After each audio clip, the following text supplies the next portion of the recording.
You're listening to the Classic Gamers Guild podcast. This makes my nipples hard.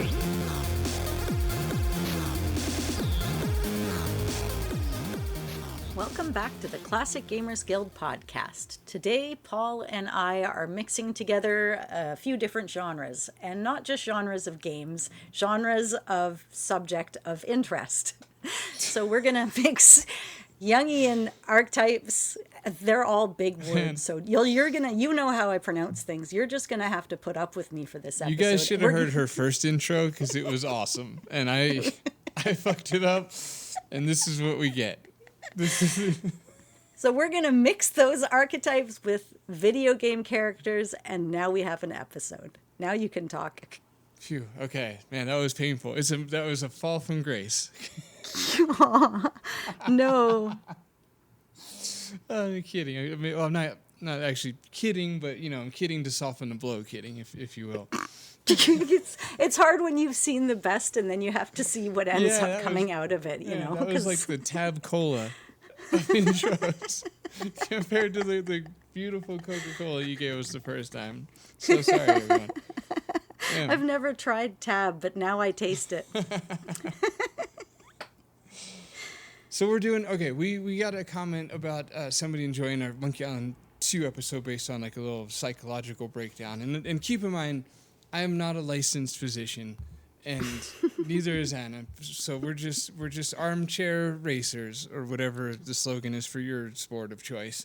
But we're just going to have some fun taking archetypes. Everyone knows archetypes. So, don't let the word Jungian scare you away. But we're going to look at classic archetypes and apply them to a bunch of iconic adventure game characters.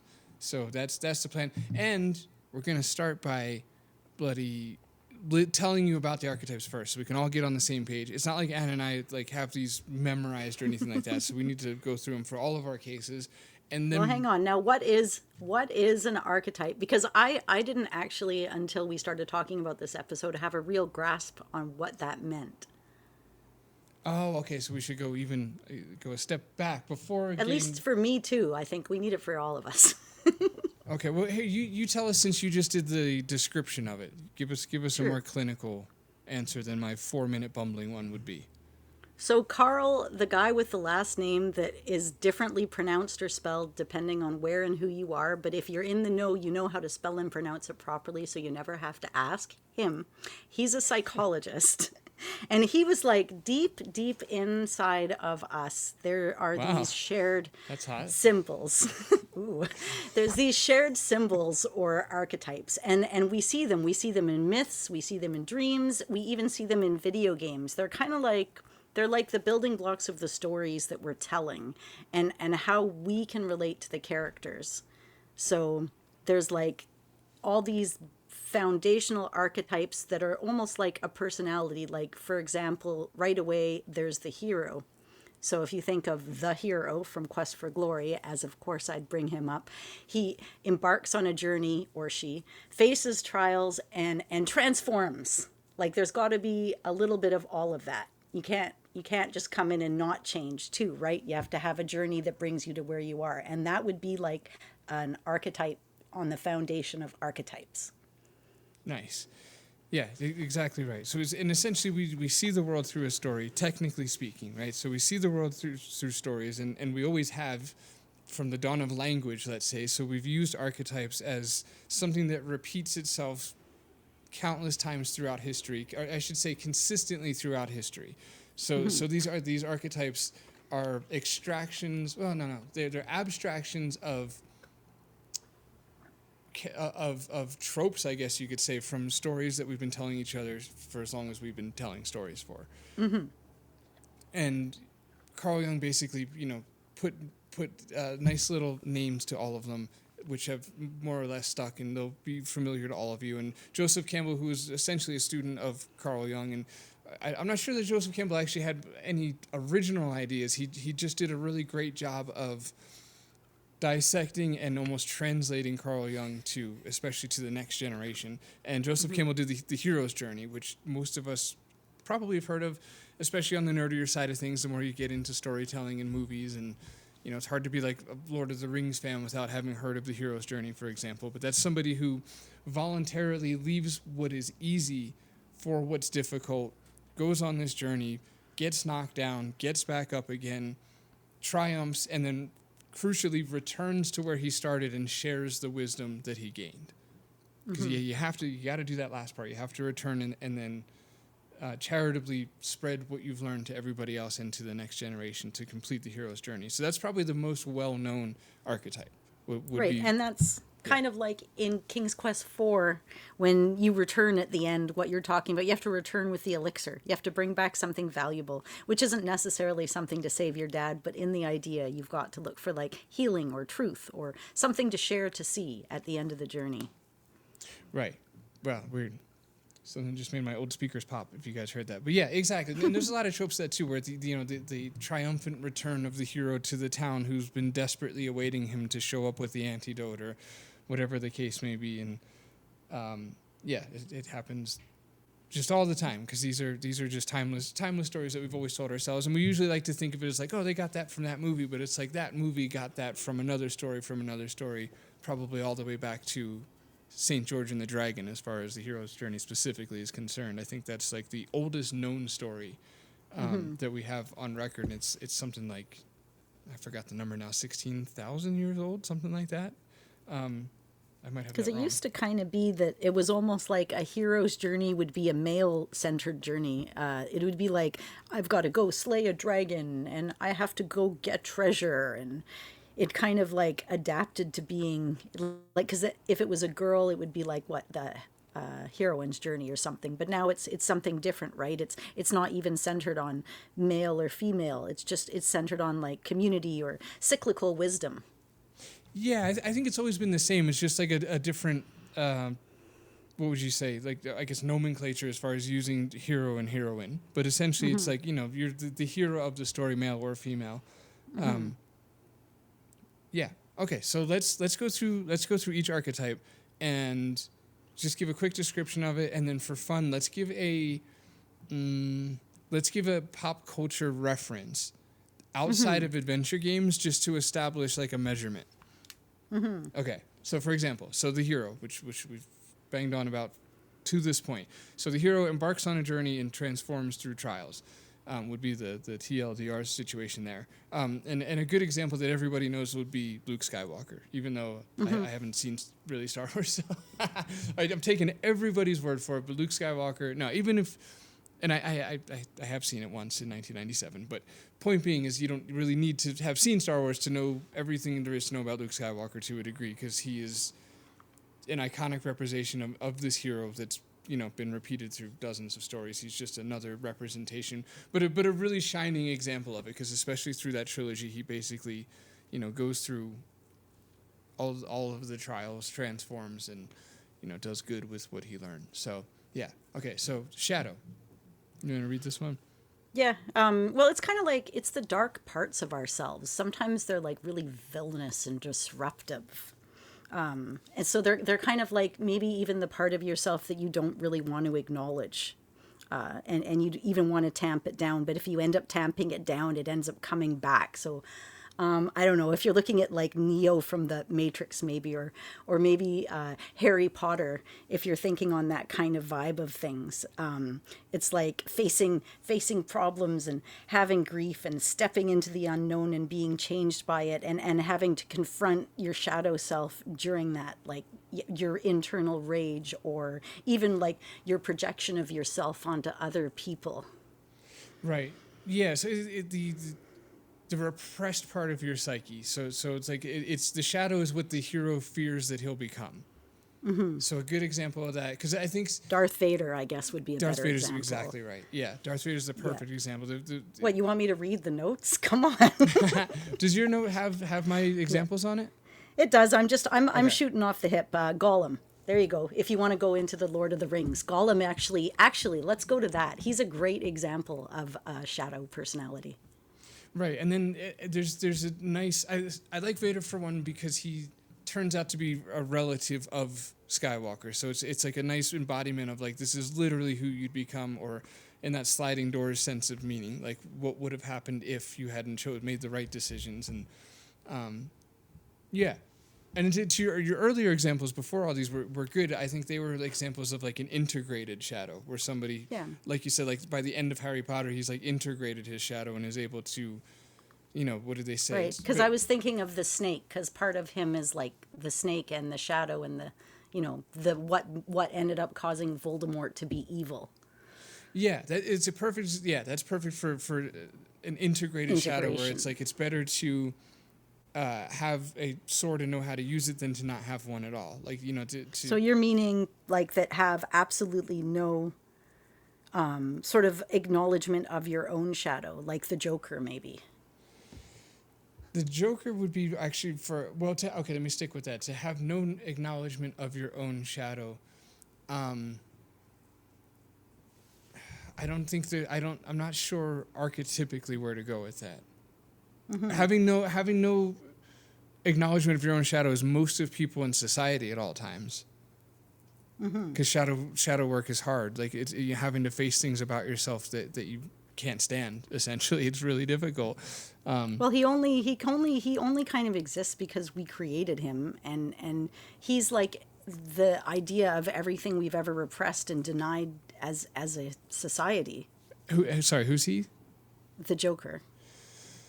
Like, because if society keeps pretending it's okay, and then rejecting the fact that the idea itself is insane, because that's what he is. He's insanity itself. See, I see Joker more as like the trickster, like an agent of chaos, than a shadow, because he has this playful side to him, and that's where I'm contending with why I'm fighting what you're saying a little bit, because I agree, but then the temptation is to just take every villain and call every villain the shadow, because they do dark shit. But I think there's more to the Joker than just like this dark side and power domination sort of situation. I think he's got this superfluous playfulness that a villain doesn't need to have, that makes him this agent of chaos. And here we could just, I guess, carry this on to the next one, which is the trickster. So the trickster is an agent of chaos and subversion. He exposes flaws in the system.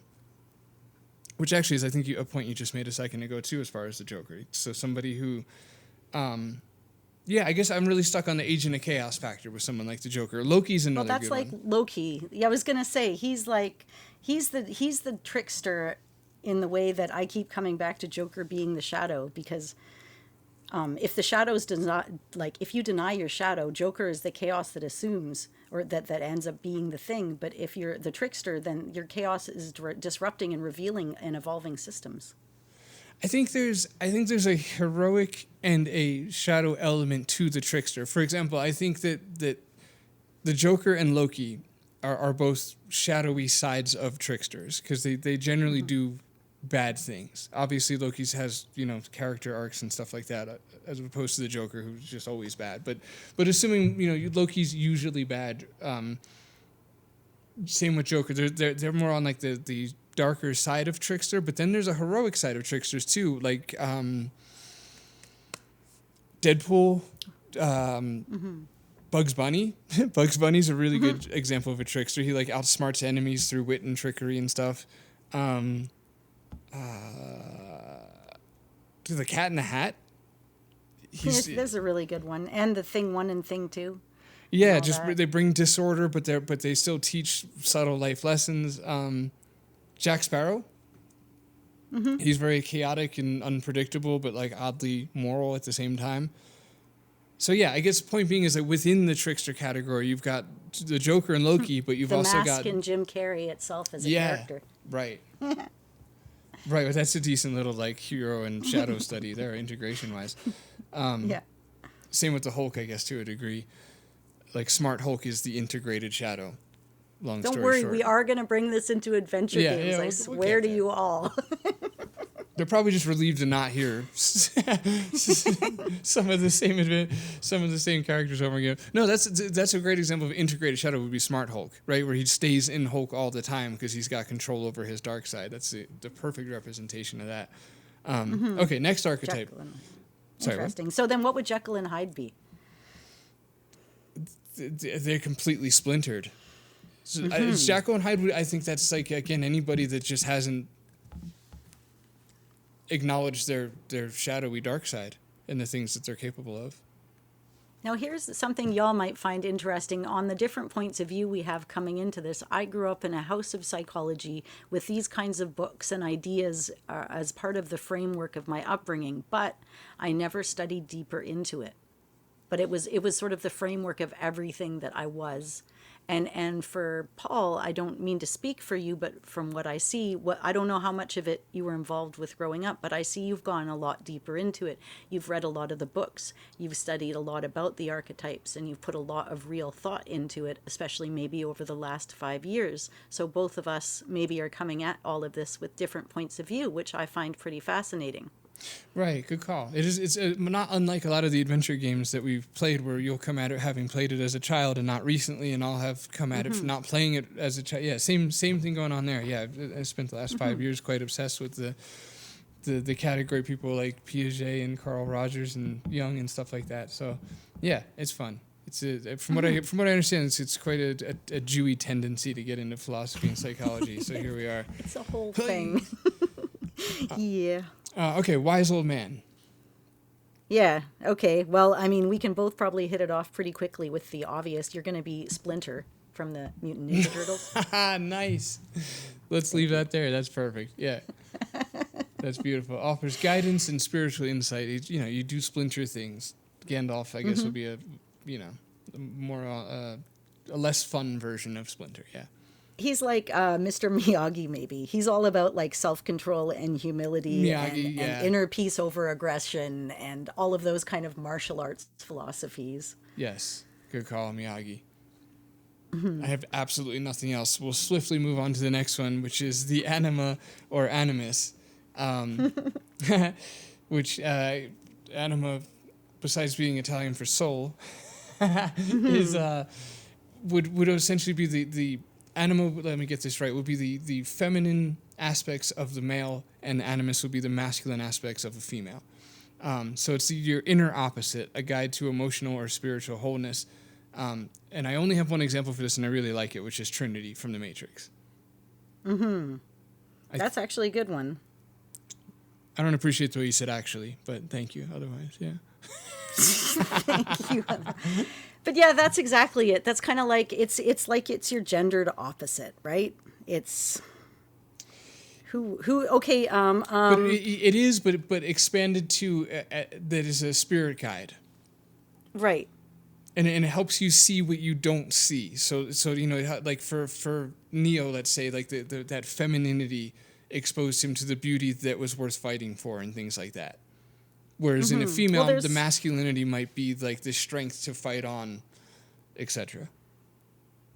If you're looking at like, let's see, integrated wisdom, somebody like Lisa Simpson, I like the cartoon stuff, is who I was thinking about when I was looking over the list early, because she's a transformative force. She's super wise. She's young, but wiser than you, wiser than me, wiser than any other animal you'd meet. There's a wisdom and a creative spark. Kind of like Jean-Luc Picard or something. Yeah, I guess there's probably an argument that in certain episodes she plays the spirit guide to Bart, in a sense. Like, kind of tries to guide him to what's right or whatever. Because I really think... there's different... What about anima? Like, there's, like, love, isn't there? If you're looking at anima, like, if you look at, I don't know, Jessica Rabbit. See, that's good. Because you need... I guess my issue with Lisa is you need a counterpart. You need what they're opposite to. And Jessica is in a, I don't know that. She's like pure seduction. You could do, I don't know, Pamela Anderson in Baywatch, maybe, if you want to throw up the.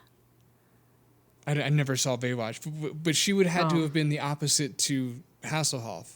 You know what I mean? Like, yeah, she was only in anima is so tricky. I researched this more than anything else this morning, because it's like it's hard to break it down into one section, because there's so many different, there's like emotional, or there's like integrated or wisdom based.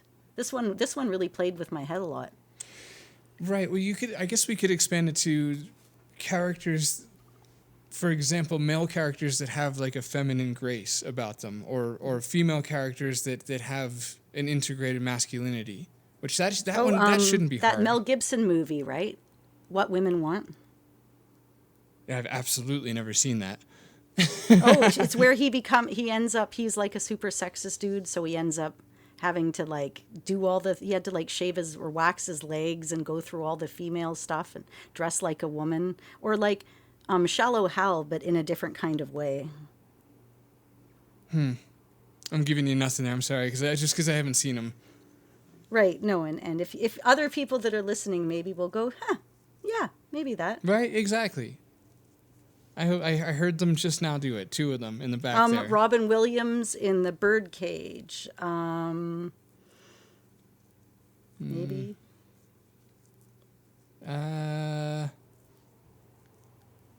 Gosh. Yeah, no, this one's hard, man. I'm trying to think of recent... There's been a lot of, like, strong female leads lately in the last 10 years, and I feel like they would be good, decent examples, because a lot of them have this integrated masculinity about them. Mm-hmm. Like yeah, I would say. Captain Marvel or something. I don't know. Right. All right, let's go to the next one. Sure. We still haven't mentioned anything adventure gamey. Is that a concern? Are we worried about that? Nah, Okay. not a bit. Because you know what? We will get there. We'll get there. You'll see. You will all see. All right, the innocent orphan. That's starts naive or even abandoned and seeks belonging or safety. I don't know about safety. Right, yeah. All right. I don't know. That's a tricky one, too. I mean, if you're looking at Little Orphan Annie, I was thinking. Because she begins abandoned and she ends up being adopted by a rich family, and she grows through suffering and you know, there's definitely growth in it. Or like even back to, okay, let me put Harry Potter here instead. Yeah. Innocent and abandoned, had to grow up in a cupboard his whole life, had to get discovered and being brought to a magic school. My other one I was thinking was Lucy from the Narnia books, because I just finished reading them again recently. She's innocent, belief in magic. She ends Lucy's up opening great. a door to another world, and she even leads her siblings there. Yeah. Afterwards, like it's really got this whole and the other one that I was thinking, I was 11 in Stranger Things, and I love that. That's another great one. You're on fire. Yeah. These are all good. Yeah, I connected with this one probably better than the last one, which I'm having a bit of a harder time grasping and understanding of, I think. That's fair. I know. I wanted to keep going on that one too, just to keep dissecting it a bit. But then I got this this guilt hanging over of how many more there are before, and we haven't said adventure game stuff. But yeah, Okay, animals. last one. If you've never seen it, there's a French movie called Amélie, and even if you don't usually like watching foreign films, watch it, and it's absolutely amazing. And she was an orphan. She had a lonely childhood, and she turned inside herself and found magical thinking and ended up doing this like anima kind of whatever, that thing. She did the thing. Oh, the girl from She Did. Is that did the Fifth Element guy do Amelie? I don't have a clue who made that No, movie, wait. but it was That's one not of the the one with like. Natalie Portman, is it? As a kid, I don't know. It's not. It's a totally French movie. and the one I'm thinking of is French too. Dang Oh, it. well, let me look it up. Hang on. He wears a little Pardon tight. my keyboard clacks for just a minute, and I will look it up. Our audience will appreciate the clicky keys. He clicky wears a keyboard. tight black beanie and round sunglasses, and he's got kid Natalie Portman with her, and that's the same guy who did Fifth Element, whatever movie that is, the something. It doesn't seem to be in here. It's she's born in 1974, brought up by eccentric parents who believe she had a heart defect, and Are they you talking decided about to Amelie? homeschool her. Yeah, Okay. that's Sorry. the one. That's okay. And yeah, she ends up finds contentment in simple pleasures throughout the movie, dipping her hands into a grain sack or cracking a creme brulee. Okay, and I was It's thinking probably of, not the same movie. no, it's not. I was thinking of La Femme Nikita.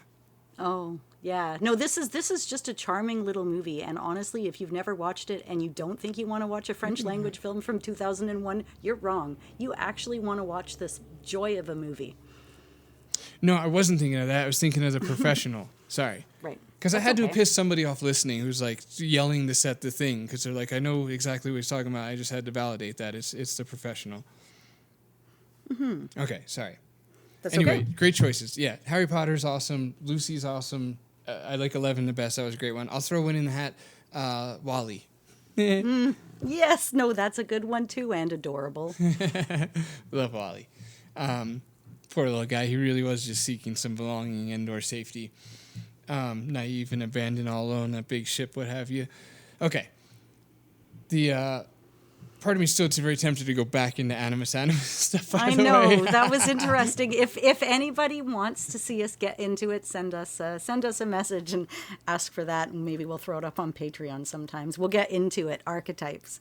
Yeah, exactly. It's a good call. Okay, the creator/mystic seeks meaning or visionary insight, often detached from the ego. I'm just going to say this is Yoda. This is Yoda territory. Star Wars is in part so successful because of how traditional they went with all the archetypes. It's like these stories are, I believe that they are instinctively ingrained in us to a degree. I think that's basically an essential argument for archetypes, is that they're ingrained in our DNA. Like our species have been telling stories for so long based on these fundamental pillars of archetypes that when we see a story like Star Wars that has the hero and the shadow and the mystic and just the hitting like nail on the head, it feels so good and so satisfying and so, I don't know, like so deeply resonating because it is based off of of these archetypes. So it's no wonder that Star Wars has undiluted archetypes in them. Oh gosh, yeah. I mean, and then that's what made the movie work so well as it did, because it cleared it up pretty strategically. Right. And for me on this one, the one that came to mind as soon as I started researching it was Willy Wonka, because he's absolutely he's right out of there. He's completely detached from the world. He's trying to find his own. He's a chaotic creator of something entirely different from anything else you'd see anywhere else in the world. I don't disagree. I think he's like 50-50 though. I think he's like the visionary insight part is 100% Willy Wonka, but I think the other huge part of him is Trickster. Mm-hmm. And I think he's a mix. The Trickster's my favorite. I think I relate the most to Trickster, so I might have like a bias or proclivity to force people in this category. So call me on it if I do. But just Q that Agent of Chaos. From Star Trek, he would be the Agent of Chaos. If you don't watch Star Trek, but you know Q at all? Which one was he? I used to watch Next Generation. He's from the Next Generation, and he would show up randomly and like just appear out of nowhere and put chaos into Jean-Luc's and everybody's lives, as if you're like, this dude's obsessed with you, Captain. Like it was a whole thing. But he was like that, but he was a mystic seeking deeper meaning or truth too. He was a mix of the two. Right. Yeah. He's the unpredictable side of creation. Right. It's interesting too because Trickster's this Agent of Chaos mentality seems to lead into creation in general, because chaos from a Jungian perspective is feminine because it's creative. Anything creative, and why is creative feminine? Because creating life is feminine. So but it is interesting that in the act, like in the subsidiary of creating chaos, you end up creating life at the same time. Mm-hmm. Like you just kind of send it, see what happens, sort of thing. And what about the mystics in Never-Ending Story, that he has to go through that tunnel and they both shoot him with the laser eyes if he's not pure of heart? Yeah, that's good. Like the Fates or something. Isn't that kind of in that? Yeah, that's good. Mm-hmm. Speaking of Fifth Element, the giant metal aliens in that movie, I forgot their names. They have the creator mystic, time not important, only life important. Those guys. Yeah, I like that. They totally have the completely detached from ego. He was willing to die just to give him the key. And okay, all right. Anyway, our next one would be the ruler. Mm-hmm. Now, I had a few ideas for this one, so I want to hear who you were thinking of, though. So embodies order, control, leadership, protects, or dominates. So I had Mufasa for this one. Okay, that's adorable. I did not have him. That's cute. Yeah, Mufasa's Simba would be the hero, because Simba essentially goes on a very archetypical Jungian archetypical hero's journey. It's exactly what Simba does basically. Like he leaves what is known traverses the unknown out there with the pig and the whatever, the jokey guys. And anyway, Mufasa, though, he doesn't have like a hero's journey, so I think he fits perfectly into the ruler. Mm-hmm. Yeah, that's totally fair. What about, I don't know, the dad from The Little Mermaid then? Like he wants to control everything about and be the ruler and have the leadership, but he also needs to trust and evolve and to because he was so protective at the beginning. Yeah, and he's a good like embodiment of order and leadership. So anybody that's got that like, you know, the types you'd feel safe falling asleep while they drive. That's a good ruler. Embodies order and control and leadership. Yeah, like there's the benevolent, right? That's Mufasa. He's like all the goodness. He's all the goodness and the wonder. But then you could have like, if he has his shadow in, you'd have like, wouldn't the ruler still be somebody like Scar? No, because the ruler has to protect. Mm-hmm. Yeah. At least evolve then, right? Yeah, because a ruler, like I get what you're saying. Like a shadowy type, Darth Vader rules over his people. Scar rules over his hyenas. But I think for like the archetypical the ruler type, it would be somebody that is a leader, but is oriented to the good. So he protects and maintains order and things like that. Interesting. Okay, so he's like Scar's like the false king. He doesn't protect, he consumes. So it's like that architect, but as a sour apple. Right. He's too selfishly motivated to be a good ruler. Yeah, he breaks that sacred oath that as a ruler to protect your people. Right. Exactly. He's missing the protects part. He definitely dominates. He definitely has control and leadership, and even he can even embody, I guess, order. But it's the protection, I think, that is the proper orientation with the ruler. I think that the negative to a ruler type would be stagnation. Right. That's like the classic problem with too much order is it leads to stagnation, and you need. What about Simba? Doesn't he become the ruler if you carry the progression of the show on? Because he starts lost, he has to confront his shadows, and then he ends up becoming the king and ruling the land. So then isn't he hero's journey ending with ruler? Presumably, but not, I guess not definitely. Because all we know from Simba is that he goes on the hero's journey and ends up, comes back home with the hero. And in his case, that means the king and ruler of his land. So if he grows old like his father did as a ruler over Pride Rock or whatever, then he would transform into the ruler. But as far as he's depicted in the films, he's never actually the ruler because the film ends right when he would start that transformation, I would say. That's true. In fact, he at some point, I remember he was like, I don't even want the throne. Right, the rejection of responsibility at that point, yeah. Yeah. That was real. Gosh, so I might have watched that movie kind of recently, but that's fair. Yeah. And then yesterday I put on A Bug's Life 2. And I'm like, I don't remember them making A Bug's Life 2. I really liked the original Bug's Life and I liked playing the game. So I popped it on and they literally got these micro cameras on Disney to like follow bugs around in their real habitat and under the streets in the city. And they mixed it with like elements from the lab, but it's all real bug footage. And they did like the daily life of bugs and it was really cool. Did you say they did A Bug's Life too? But it's not The Bug's Life. It's literally following the life of bugs, but it's on Disney by the same company. Okay, I'm caught up. I get it. Man, I would have been so bummed out, but you stuck with it and it was good? I was bummed out for a while there, but then everybody else seemed so much more bummed out than me that I pretended not to be bummed out. And I was like, wow, this is even cooler. But then by like the second episode, I was into it. It was cool. After I Googled exactly what technology they were using and where they were tricking me and what was real and what wasn't. And then I felt okay watching it. Oh, that's beautiful. Okay.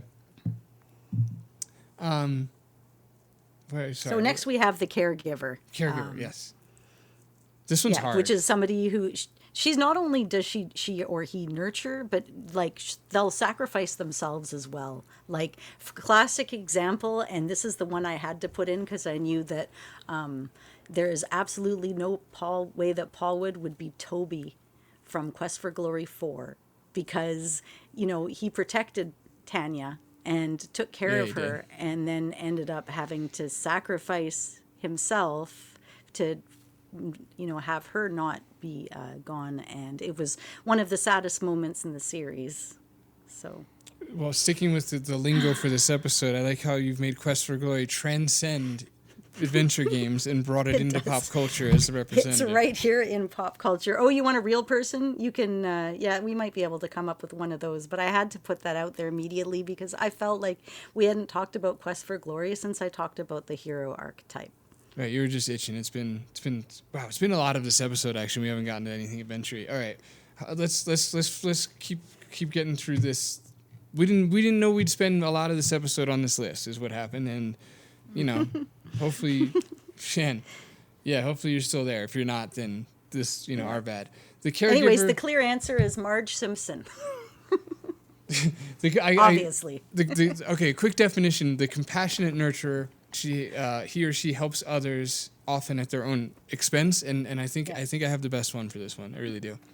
It's better than Marge Simpson? Yeah, it is. Because I don't know how selfless. I mean, she's a good mom, but she's selfish. She puts it all aside for Homer to be an astronaut or whatever he needs to be. She internalizes it so much that in one episode she had more than one glass of wine.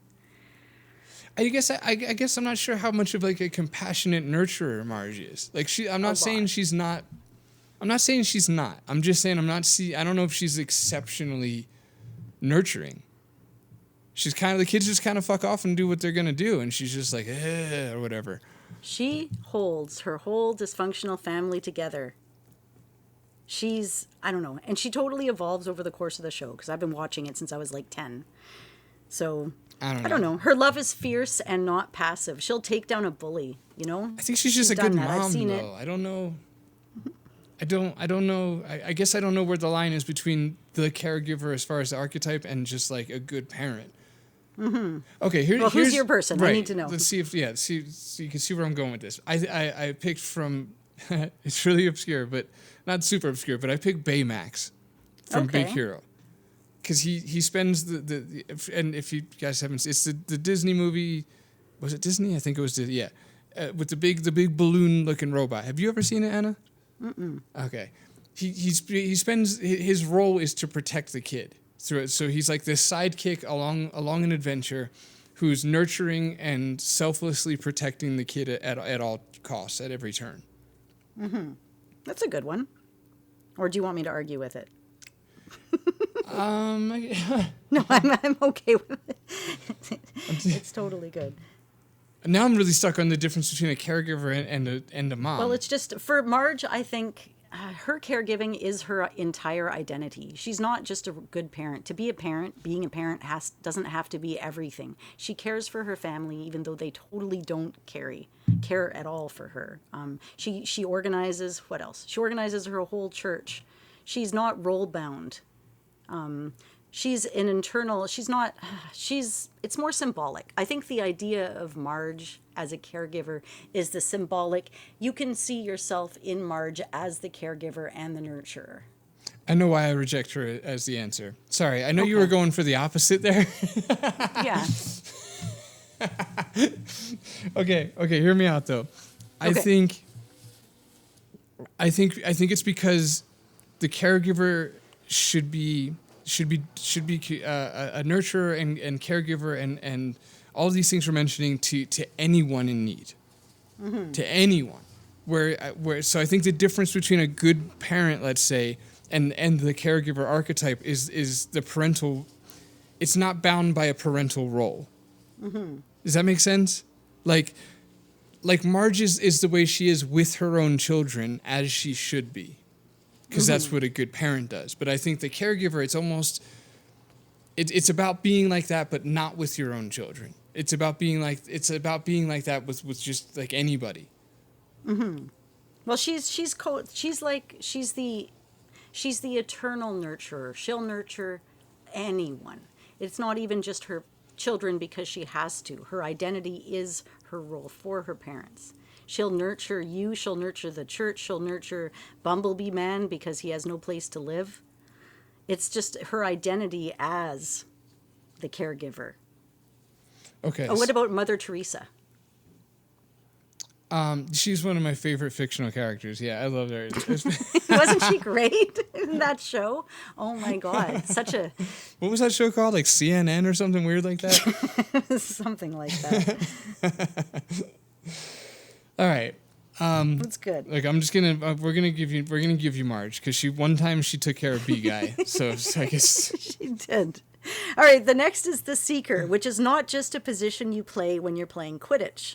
I was waiting the whole episode to say that. Wow, Jesus Christ. Okay, well done. I wish I played Quidditch to have your back on that. You know, I don't. It sounds Canadian. It's a Harry Potter reference. Okay. You have to have the Seeker, and because he has to seek the actual flying. Well, good. That landed with tons of people that Sure were it listening. did. I promise. We can't hear them, but they enjoyed it. I know they did. I'm gonna watch those movies someday. So the Seeker is essentially a restless soul. She's trying to chase a personal truth, or they're trying to find something that they're missing in their life. They're seeking. They're restless. They wouldn't be content where they are. They can't stay in that damn small town any longer. They are adventurers. This is your peak adventure. And last episode, the most adventurous adventure game, we concluded that Indiana Jones and the Fate of Atlantis was the most adventurous adventure game, and maybe it's because the protagonist of that game, his archetype is the Seeker. Mm-hmm. Indiana Jones is a restless explorer chasing truth, freedom, or identity. To the T. Now, I had a question for you about this one because you know stuff. I had a few examples, but I had another one in a gray area, and I wanted to ask you, who would Edward Scissorhands be? Give me a quick recap. I saw that in the 90s. He was very innocently, but he was adopted in, but he was essentially created, and his hands were only scissors, and he was kept away from people, but he kind of gets out and he escapes and he goes out into real life and has to discover who he is, in the meantime being mocked and scared and saddened. I mean, it was a terribly tragic movie. All in. Because the first part of that explanation sounds like a hero's journey. So he leaves the comfort of his orphanage. Not saying that it was like an ideal situation, but it was comfortable. He leaves what is comfortable voluntarily. It embarks on an adventure or a journey of exploration. Right. Falls down, and then I'm assuming by the end of the movie, at some point, he gets back up. No. Not really. Oh, it's a Tim Burton movie, right? Yeah. It's like you want to talk about Coraline, right? Where does she fit there? She's not one of mine, but right along the same. I don't know if you've seen that one, but that I've seen like 100 times. That was Strummer's favorite movie, making him a very creepy child. She wants attention, she wants control, and she does end up kind of transforming into a truth seeker by the end in a kind of a better way, but still very Tim Burton-like. But she at least completes the arc, right? She does come good. What happens to Scissorhands? I can't remember. I think doesn't he die? Has a big battle, and let me do another Google. Okay, you do another Google. I'm going to quickly read the lover. Say your thing. The lover desires connection, passion, or emotional unity. An example of that would be Romeo, from Romeo and Juliet. We'll just leave that one there because that doesn't sound like a fun one to dive into. And we still haven't mentioned adventure games. It's been a concerning amount of time. He didn't die. That's not bad. He didn't die. Go on. Okay.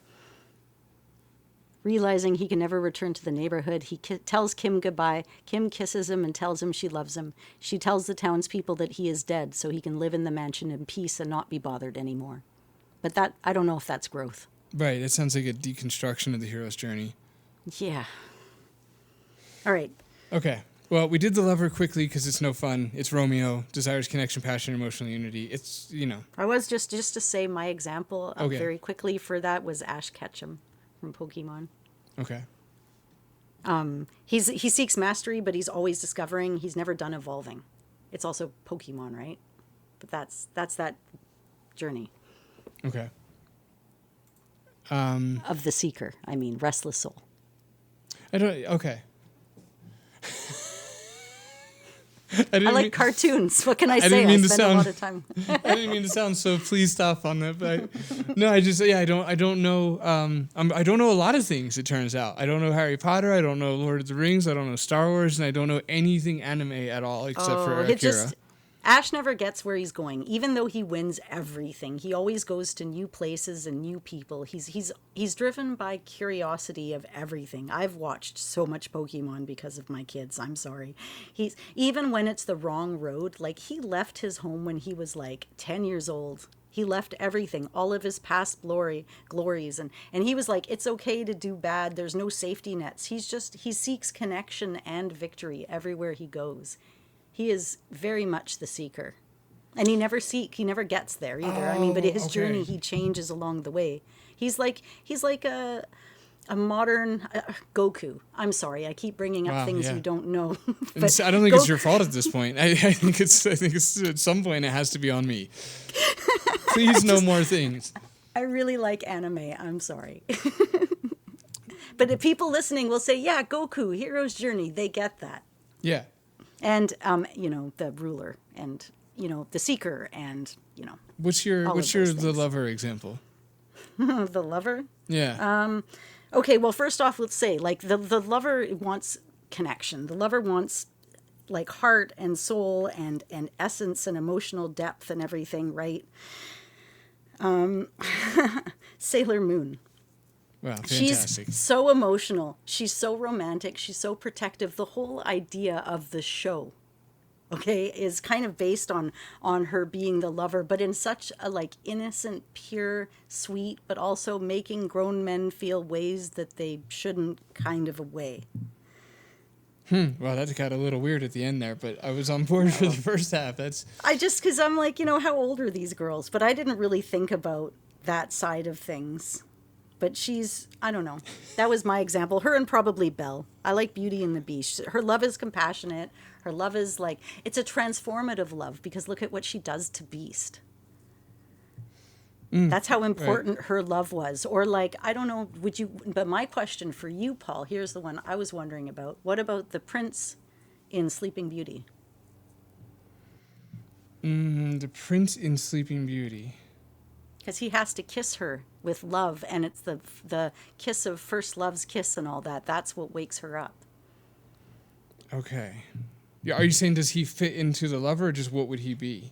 Yeah, what would he be? Does he fit into the lover because it's his love that brought her back? Because he's not brought into the story as a loving personality in the way that somebody like Belle is in Beauty and the Beast. Yeah, I think he's absolutely the lover. Good call. Because he doesn't just save her. He's love at first sight, right? Isn't that the Snow White thing? Like, love at first sight, and everything he does, what would you say? Everything he does is fueled by his emotional desire and devotion to her. So it's all kind of like Romeo. Like, it's all because he loves her that he's doing everything that he's doing. Right, which can sometimes end tragically.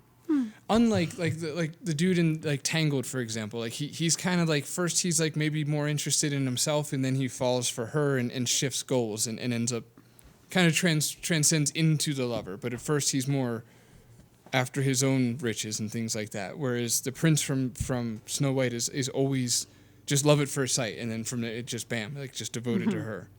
Yeah. Thank you. See, there you go. That's what I'm talking about. So that's where we're at. Those are actually, it only took us an hour or so, but we got through them. Yes, we did. We have here. I'm going to run through. We have one more. Okay. We'll do it quickly. We have the observer. So watches, investigates, and understands without taking center stage. I have a really good adventure game one for this, but for what about for the regular? What about for the regular folks? I have some for this too. I just don't have it in the same order. I put down Clarice from Silence of the Lambs, but she was actually inspired by the adventure game counterpart. It was kind of a stretch. Do you have anything?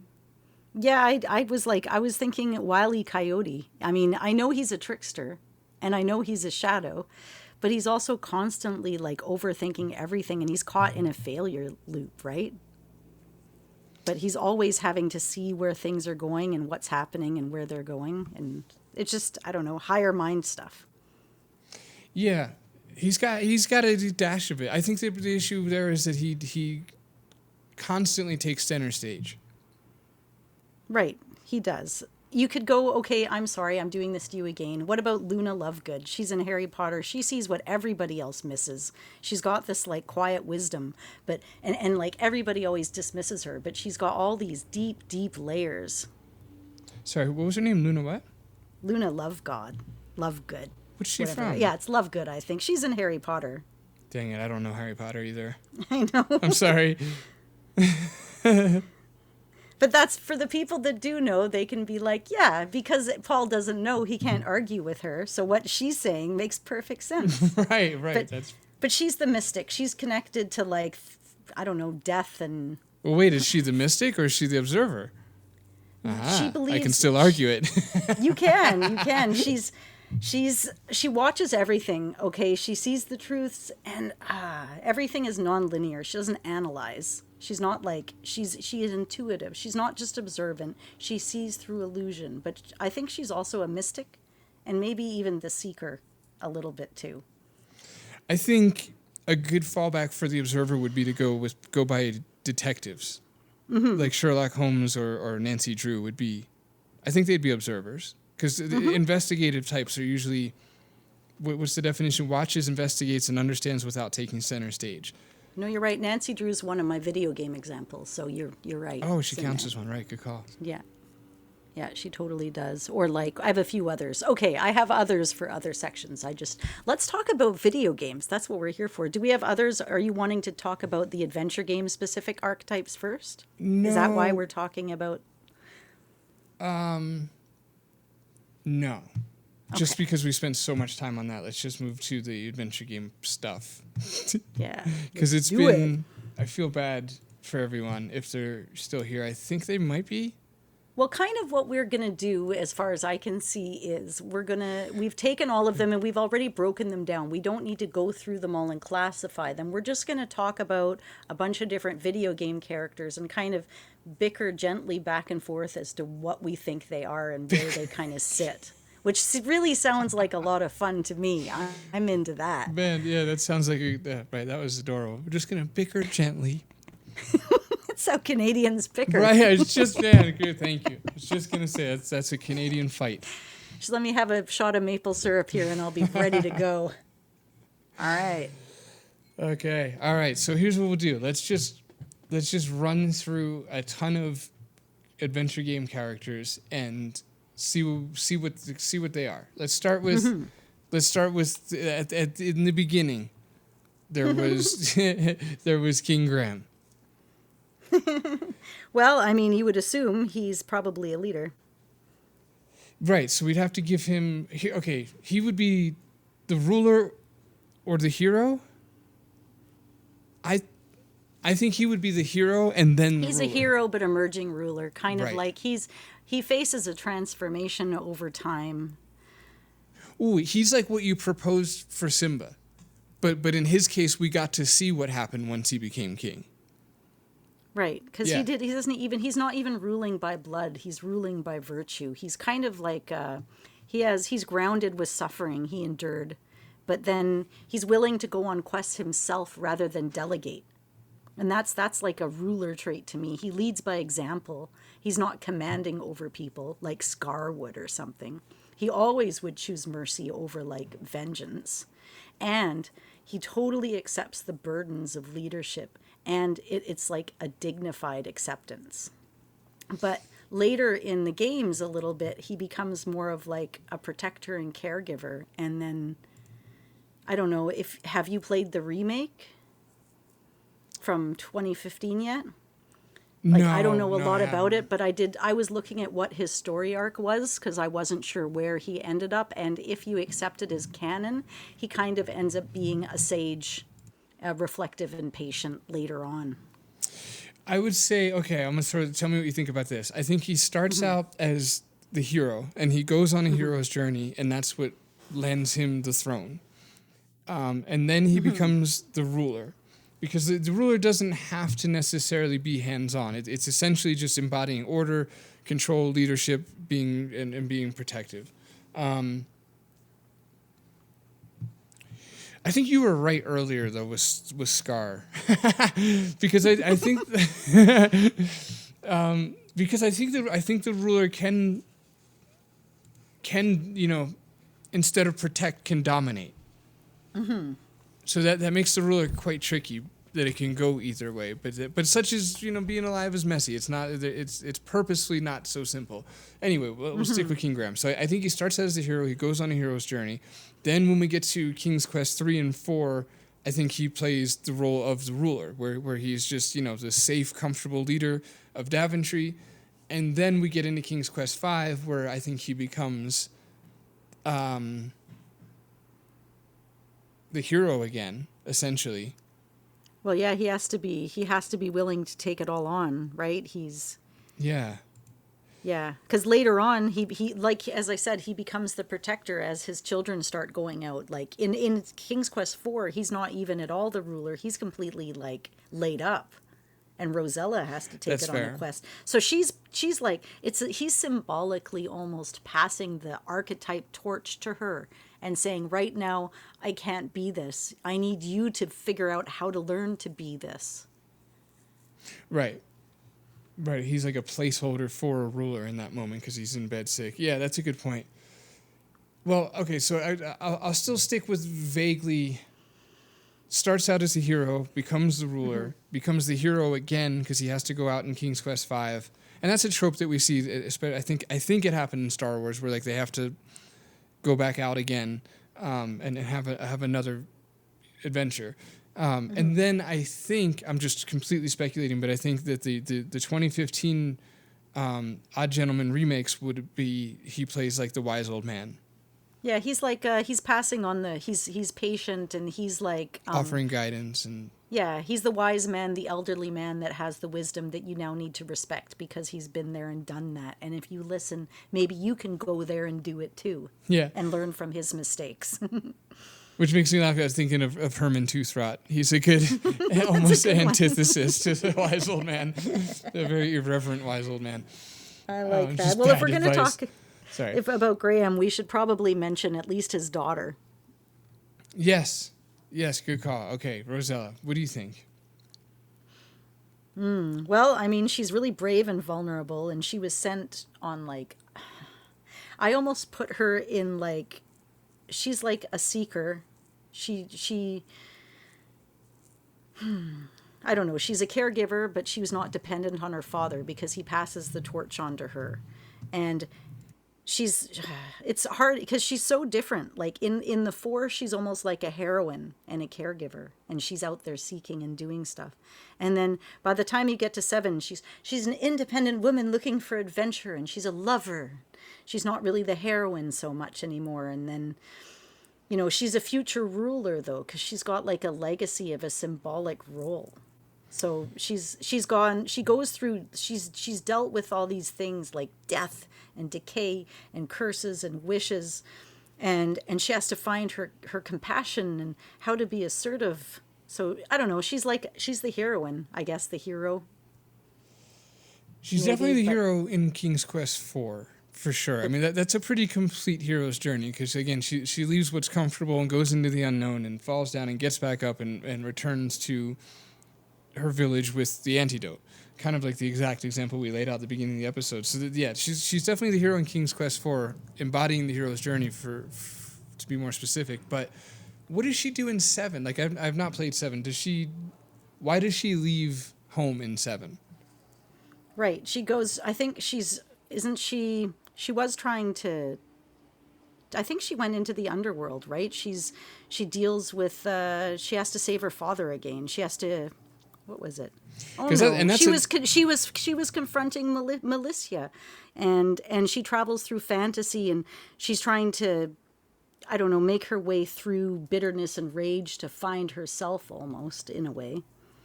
Like it's her feminine shadow. A journey to the underworld is another perfect, another great trope, another great trope of the hero's journey, like going to the belly of the whale and things like this. A journey to the underground, literally.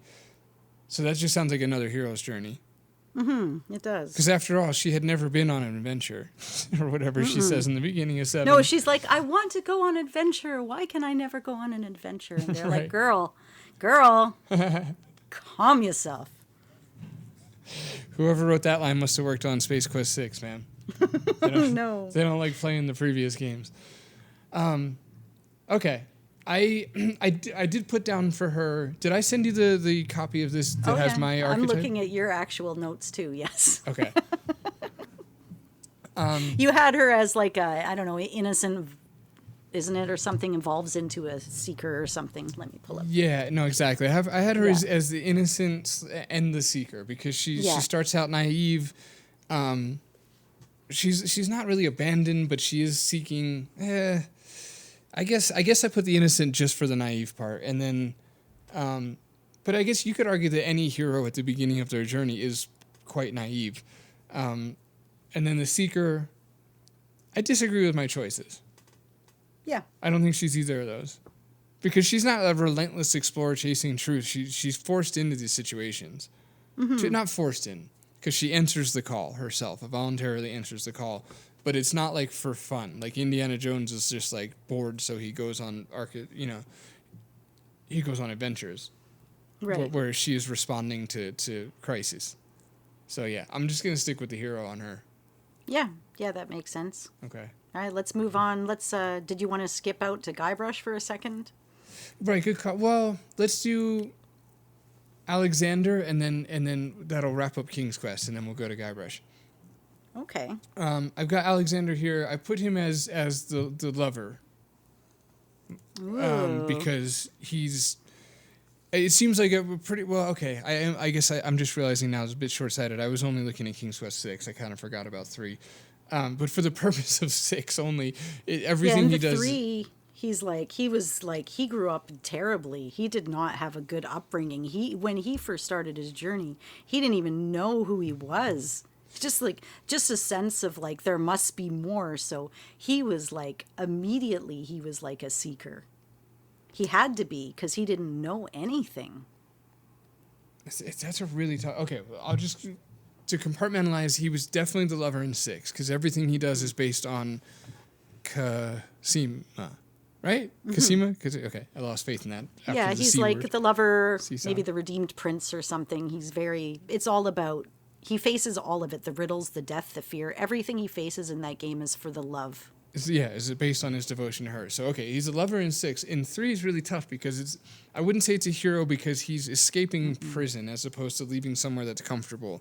I mean, okay, that more rules him out of the hero's journey as opposed to being the hero, but I still don't think the hero fits because he's acting out of necessity as opposed to valiance. I still call him a seeker. I liked the seeker for him. Because what else could he be? If he doesn't know who he is. Yeah, I guess. I think you're picking the best one. I'm just The Seeker's tough because it's like a restless explorer chasing truth, freedom, or identity. And he's just so acting out of necessity that I don't know. He secretly studies magic and he risks everything to escape. He has absolutely no guarantee that he's going to be having any safety at the other side. It's classic Seeker. Come on, man. I guess, yeah. It's because he's acting out of necessity that really hangs me up. Mm-hmm. Like, I'm not sure he's choosing to be a Seeker. It's like what he has to. Like, I don't know. Yeah, I think you're right, though. I would say... I think he knows there'd be more. Otherwise, he'd be like, this is fine. I mean, he's stealing ingredients and putting them under his bed and literally risking absolute death just to find out who he really is because he knows there must be something. But he's also kidnapped and he's renamed. He had no control. Like, everything about his upbringing was oppressive. So for him to say study magic or even escape the tower or try to live beyond, I guess you could say, his trauma. Right. That's like an instinct to break free. He's like Rapunzel or something on like a different scale. Okay. Thank you. Now you've convinced me. Okay, here's what I've calculated here. I think he starts out as like an innocent / orphan. Mm-hmm. Because he's definitely abandoned and he's naive. Obviously, he's been enslaved.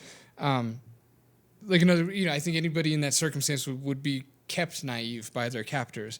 But but then he chooses to seek freedom. As opposed to like just laying down and accepting this is my lot in life. Yeah, this is going to, I have to be here to feed the chickens, otherwise Manananan can't do his spells, and no one's going to have eggs. This is just my lot in life. Like, if you knew Narnia, I'd maybe say compare him to Shasta from A Horse and His Boy. Because it turned, like, he was raised up in the Kellerman and he didn't know who he was. He was just essentially a slave boy and was beaten. But once he meets a talking horse and starts to journey to Narnia and meets another talking horse and another friend, he realizes that he's actually much more. And his blood, much like Alexander, leads him into royalty. And he needs to be a seeker to understand that this life, he needs to be scared. He needs to escape from his master, and he needs to find that life out there and risk those journeys and get kidnapped and get confused for other people and things. Yeah, well done. You're exactly right. Because really, I think it's ignorant of me to die on that necessity hill, because a necessity essentially shapes an archetype in almost every situation. There's always a necessity that kind of kickstarts the adventure or the archetype, whatever it lands on, and then he chooses to seek freedom so that he can maybe one day become a hero or whatever it is he wants to become. But first he has to seek freedom. Okay, I like that. Cool. I like it too. That was a good conversation. All right, now we're going to jump into Guybrush because I think he's a fun one. I mean, immediately my brain was like, this dude's a trickster. Because especially in Monkey Island too, I'm like, what an absolute 100% trickster. And I don't think that his journey follows exactly the same as, say, Roger Wilco, who we'll talk about in a different way, because in some ways they're both reluctant heroes. Right. You're exactly right. But yeah, he definitely wants to prove himself. He's using his wit instead of weapons. It happens right in the very beginning. He's insult sword fighting. He's not stabbing anybody. He's hurting their feelings. But he's always underestimated, and he's entirely self-aware, which is interesting, right? That self-aware kind of fourth wall breaking humor. He literally fucks up the whole world around him just by being himself.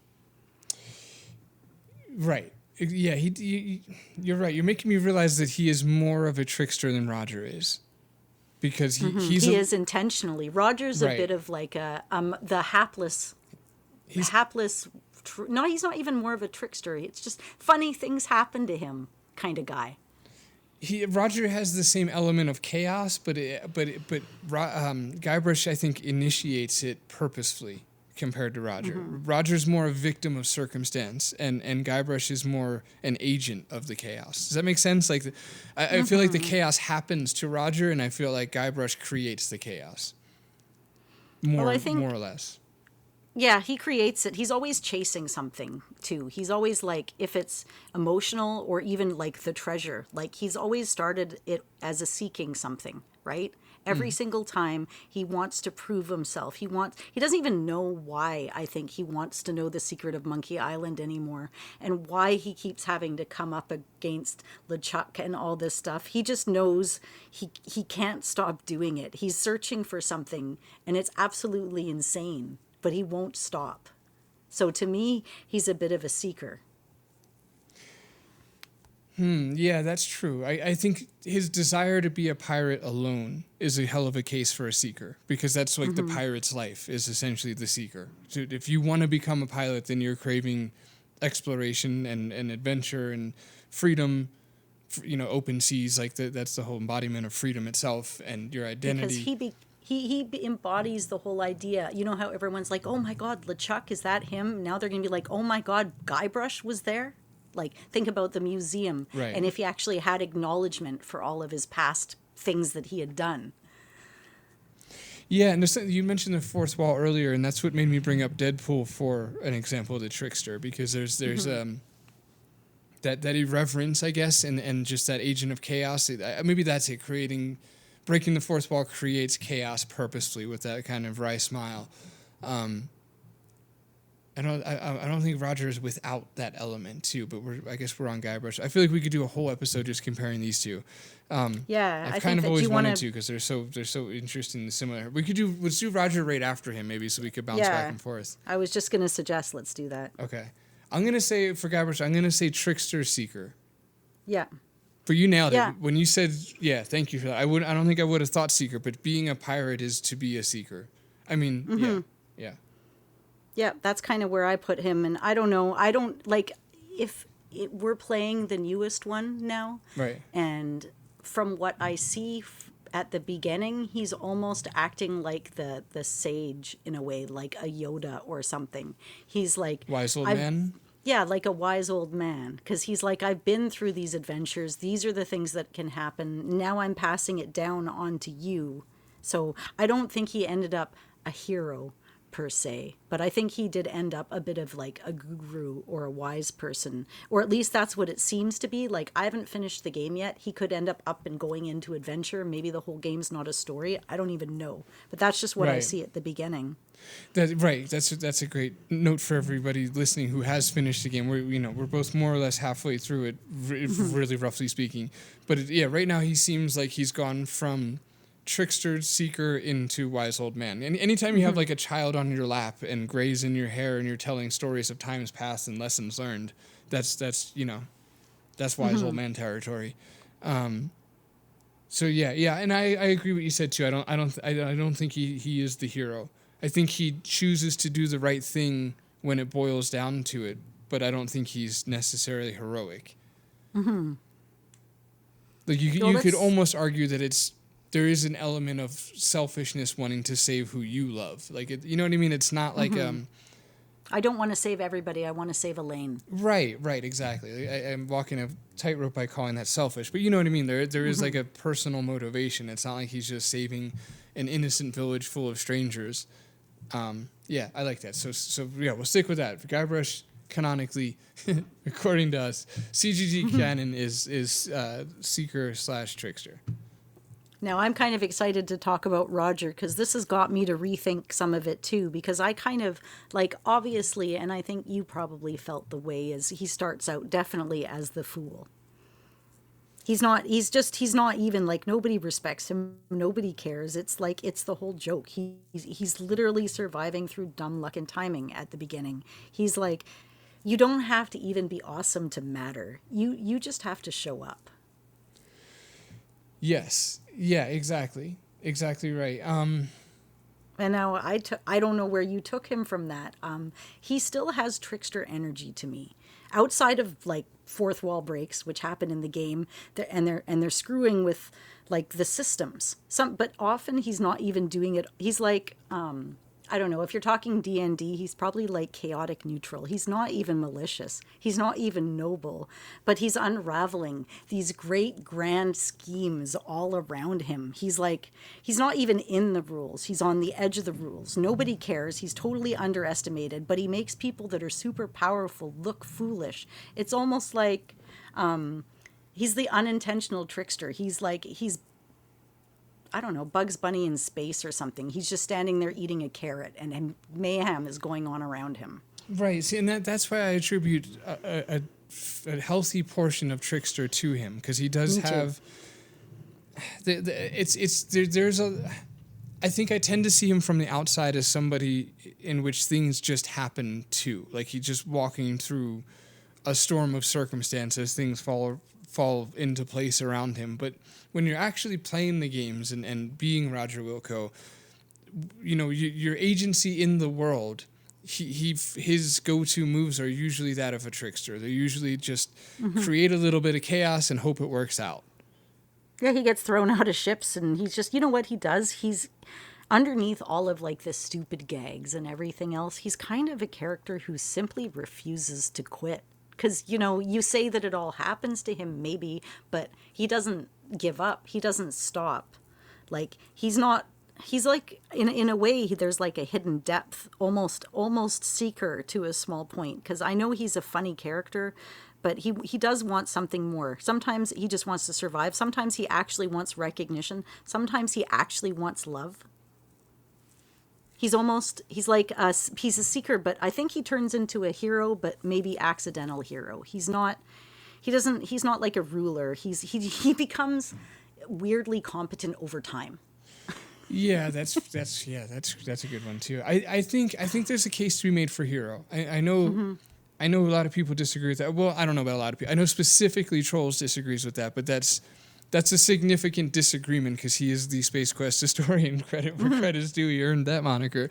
But I think that Roger is, I'm going to say trickster hero because I think that he gets by. I think he harnesses the chaos he creates to a positive effect. Mm-hmm.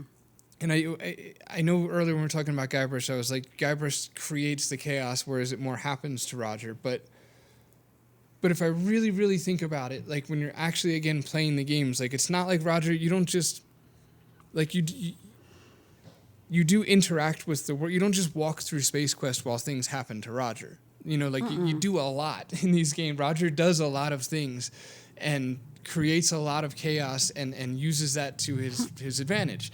He doesn't fight because he's brave. He fights because there's no one around and he can't be bothered to die right now.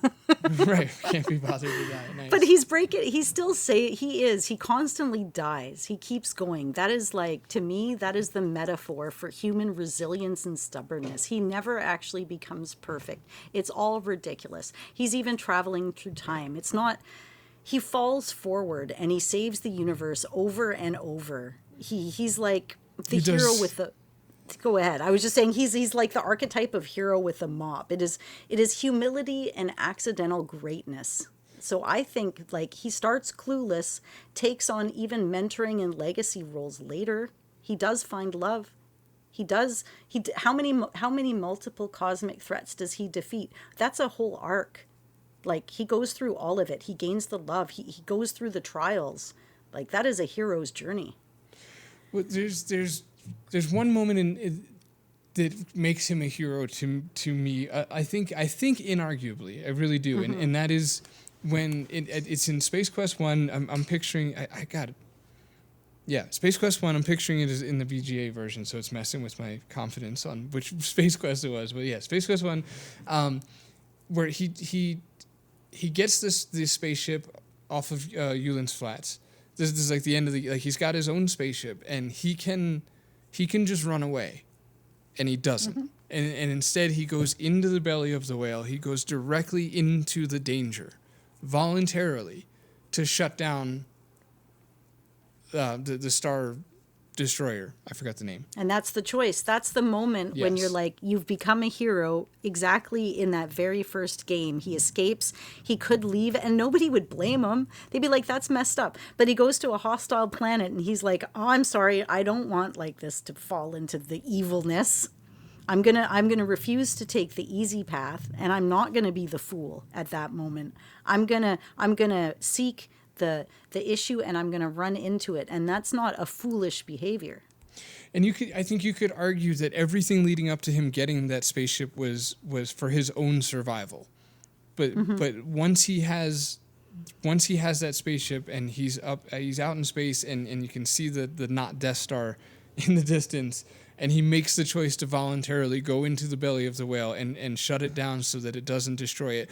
And even just looking at his tiny, spaceship with a droid in front of him and the scale of what he's up against, it's like, yeah, you're not going to survive this. Like, you shouldn't survive this. It's you versus an army sort of situation. So that by no means should he take what he's doing lightly. Like, yeah, I'll be fine. Like, you very much will probably not be fine. You're going, into this gigantic, space station loaded with hundreds of enemies, but he voluntarily chooses to do it. So I think that right then and there makes Roger a hero.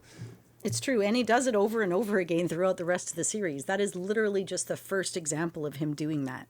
And he's not even exactly, and it does rise above. To stay consistent, we said that Guybrush was not necessarily a hero, and we purposely laminated that he saves Elaine because he loves Elaine. Where Roger isn't saving his planet because he has somebody on the planet he loves. He doesn't. Like, he has nobody. That's Roger's thing. So it's not even like, I need to go save them so that I, save the girl I love on my planet. Like, he really selflessly decides to go into the heart of darkness and to try to shut it down because it's the right thing to do. Yeah, reluctant hero, I still put him at, but he ends up definitely being a hero for sure.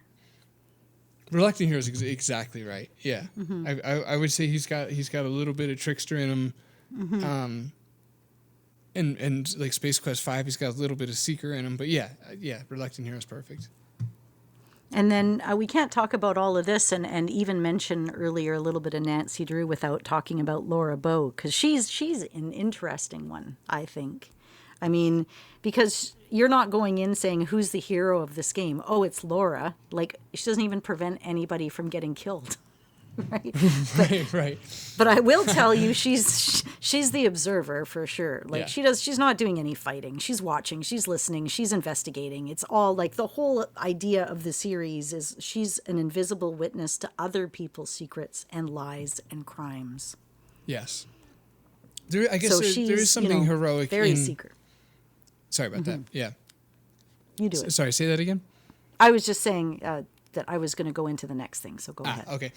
There's something somewhat heroic in the seeking of justice, because she at least stops the killer from killing more people. And yeah, maybe in Colonel's bequest they wouldn't have killed anymore because they got the money if they got away with it. But she brings people to justice, so that's valiant. But yeah, 100% observer. Oh yeah, So much so that it was hard to come up with anybody that wasn't Laura Bow for the pop culture part of the show. For observers, I'm like, Laura Bow is the perfect observer archetype. She's also got a little bit of a shadow side to me. I was like, well, she's a little emotionally distant, and because she's an observer, she doesn't make as many close connections, and people around her are dying while she's like watching them. She's always in danger. But she's observing, and so there's that little part of her that has to be that shadow, that has to be that little emotionally detached. She doesn't run screaming because people are dying. She didn't do anything to stop it. She just nodded her head and said, check, there's another one. Let's see what we can find out about it. And that's got to have a little bit of detachment to it.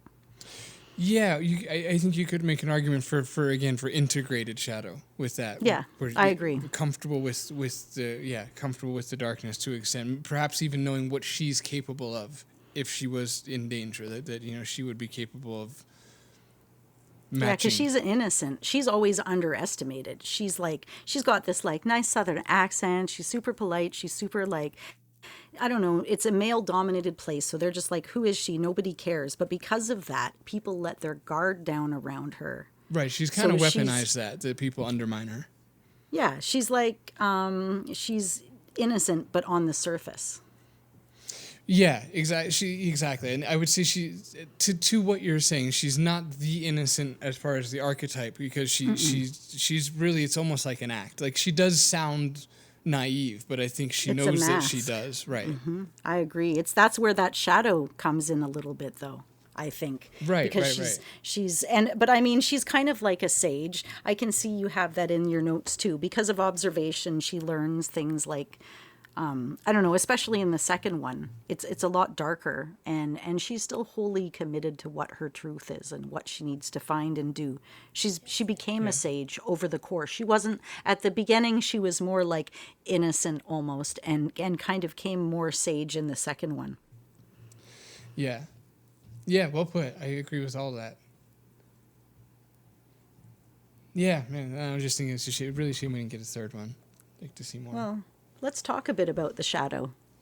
I mean, if we're like talking shadows, like, I don't know, something like LeChuck. Wouldn't he'd be like a forever shadow, wouldn't he? What even would be more to him? Yeah, okay, let me see. Did Past Me put him down on the list at all? I don't have him on any list. I was just thinking if we were talking shadows, he'd be like, because he's obsessed with power and control. He's not a good ruler, but he feels entitled to power. Yeah, I would say he's 100% shadow for sure, because he represents repressed desires, fear, and or darkness. Right. He checks off all of those, and he's also got that element of he's what the hero would have become. What the hero fears or could become. So he is a bit of an antithesis to Guybrush. Yeah. What about when LeChuck was like? I was thinking about when LeChuck was younger, and what if he was like a pirate adventurer who loved Elaine, and he was like rejected or humiliated or maybe killed, and when he returned to undeath, instead of being able to grow like Roger, He only got stuck to repeat it over and over again. So say he's somebody like the Fool, but he never gets to finish the journey into Sage, and instead he ends up being a tyrant. Right. Bitterness. Mm-hmm. Especially because he died, that would have cut off all evolution of self. Right, exactly. That almost seems like the journey of like the typical villain in a sense too, mm-hmm. where the bitterness is allowed to fester and take over, and like Vohal, he's not exactly a cheerful, but he's still like a ruler, right? Like, or maybe he's a fallen genius. Maybe he could have been more, but he ends up being just, I don't know, the overmind that never made it. For Vohal or for LeChuck? For Vohal. I know I switched right to Vohal for a second there because I was comparing the two in my head because they're a little bit different. Because Vohal is angry because he thinks like Roger and other people are trying to do and be better than him. And I never got that energy off of LeChuck. Like, LeChuck just knew he was a big, bad pirate. And I think Vohal thinks his genius goes unrecognized, so he's trying to be revengeful. Right. He doesn't even want to win. He wants to, like, outlive and, like, erase everybody else. LeChuck is just, like, not that same attitude. Yeah, I think the difference there is, like, there's an intellect behind Vohal. So you get that trope of, like, the intellect who turns towards corruption. Like Pinky in the Brain, but Brain himself, the God complex and revenge through being perfect and control. Yeah, you get that in Space Quest 3. Mm-hmm. The not LucasArts, but they were blatantly making fun of though. But the same thing. I guess we'd say Vohal is like the you had said it perfectly a minute ago. The fallen genius, where it's like there's this intellect that turns towards corruption. That's like a huge trope, I think, archetypical trope, even if it's not necessarily Jungian, that the Vohal falls into. Whereas I think LeChuck is just a stereotypical shadow, and I think it's on purpose too, because it's like there's definitely a bit of you can feel Star Wars influence in the Monkey Island series, I think to a degree anyway, and but I just get kind of Vader vibes from LeChuck, not so much like in the power, but in the everything. It's not like revenge and bitterness. It's more just like, these pesky people in my way, sort of thing. Because I'm always interested in comparing bad guys, and because we've kind of been hitting these games, now you can compare them to somebody like Jesse Baines, which is, again, he's the bad guy, and he's the one that everybody's watching out for, but he's like a predator. He doesn't even have empathy, right? Isn't he he's like the shadow gone unchecked. He rejects the idea of like law. But he's also he's still able to trick people. He's essentially royalty in the drug world. You know that. He has the reputation. He's untouchable. He has a whole underground community. He's the king of nothing, right? Nice. I don't know what I could say. He would be. I don't know who I could even compare him to, but I don't think he's the same. I think as say Vohal, he's more. I think Jesse Baines is straight up intellect. He's like Predator. He's like, I don't know. He's definitely a lot of shadow going on. Again, I think there are less evil, let's say, archetypes than heroic ones. So so we're a little bit limited palette wise when it comes to properly categorizing the darker sides. A lot of them just fall into the shadow, and I think Jesse Baines is another stereotypical, let's say, example of the shadow. Trying to quickly think about it. Because he's not an evil genius at all. He's more grounded in what is reality. No, he obviously he's got some intelligence to be like a crime lord, as he sort of is, but you definitely don't get the same fallen genius intellect thing you get from Vohal. No, he's like, okay, Jesse's kind of like all about control and vengeance and things. And Vogel's more like domination and revenge for humiliation. Like, doesn't he have a speech impediment too? Like, isn't that woven into the storyline that Sludge is? I think he's really a super self-conscious nerd that's always felt underrepresented and under, like, that he's not as smart as everybody should have known he was in the first place. And I think Jesse Baines is just, he's all up in the vengeance, but I don't know, he lives in a whole different culture. It's drugs and murder instead of like, a brain rotting inside of a machine. It's so hard to compare the two of them. One wants to dominate space and time, and the other one wants to dominate a city. Both of them want to be untouchable. Perhaps, yeah. Here's why Jesse Baines is the Shadow. It's because he is what Sonny would become if Sonny wasn't properly morally aligned. Mm-hmm. Like if Sonny gave in to anger, ego, or street justice, Jesse Baines is essentially who Sonny would be. Right. He is the dark side of I think anything in like that crime, drug lord underground, it's like they have their own. Mobs become comparable to police.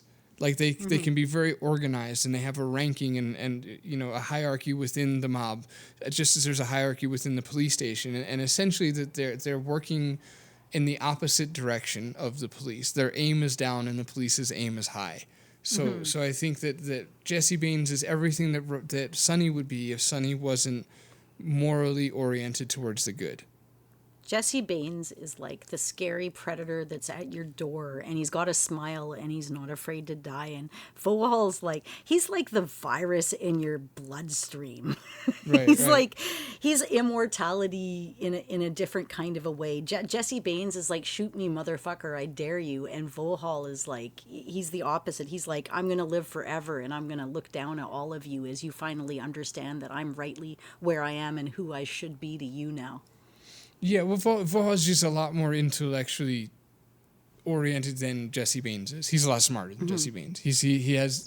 Jesse Baines is more psychopathic street thug who's ascended through the ranks, and Vogel is more like embittered fallen genius. So then my question is, if we go outside of the shadow archetype, what about somebody like Gabriel Knight? Because he's not a typical hero kind of a character. And I know I haven't finished the third one. I've gotten most of the way into the second one, but he's got some interesting traits. By the way, I was just reminded recently that we promised everyone we would do Gabriel Knight 2 again. Yeah, I do. We have to do Gabriel Knight 2. I'm fairly far into the game. Maybe we could aim for that for like Halloween. Yeah, let's do that. That's a good idea. Because he's a lot. I think in every game, he's probably a little bit different, but I mostly, can only give you on the first one. He's definitely a lover. Yeah, he's like lover, seeker, and observer. And he has a shadow, and I don't know if it's integrated immediately, but he's definitely got a little bit of one going on. Well, I think it's interesting in the sense that Gabriel Knight might be one of the few characters I can think of offhand, at least in these old point-and-click adventures, that kind of works on shadow integration as this character progresses. Mm-hmm. But that aside, I would say that he's definitely got lover in him, because he again longs for connection, passion, and union. He's very horny. Yeah, and he's also, isn't he unaware in the beginning? Like, he has to be a bit of a seeker because he doesn't even know his own bloodline. Exactly. He doesn't even know truly who he is, like, right away from the beginning. So he's like a seeker lover, but he has to descend into, like, shadows to figure it out. And he's like, I don't know how it ends. At the end of the first one, he's kind of like the wounded hero, I guess you could say. But I don't know. I don't really know where he goes from there.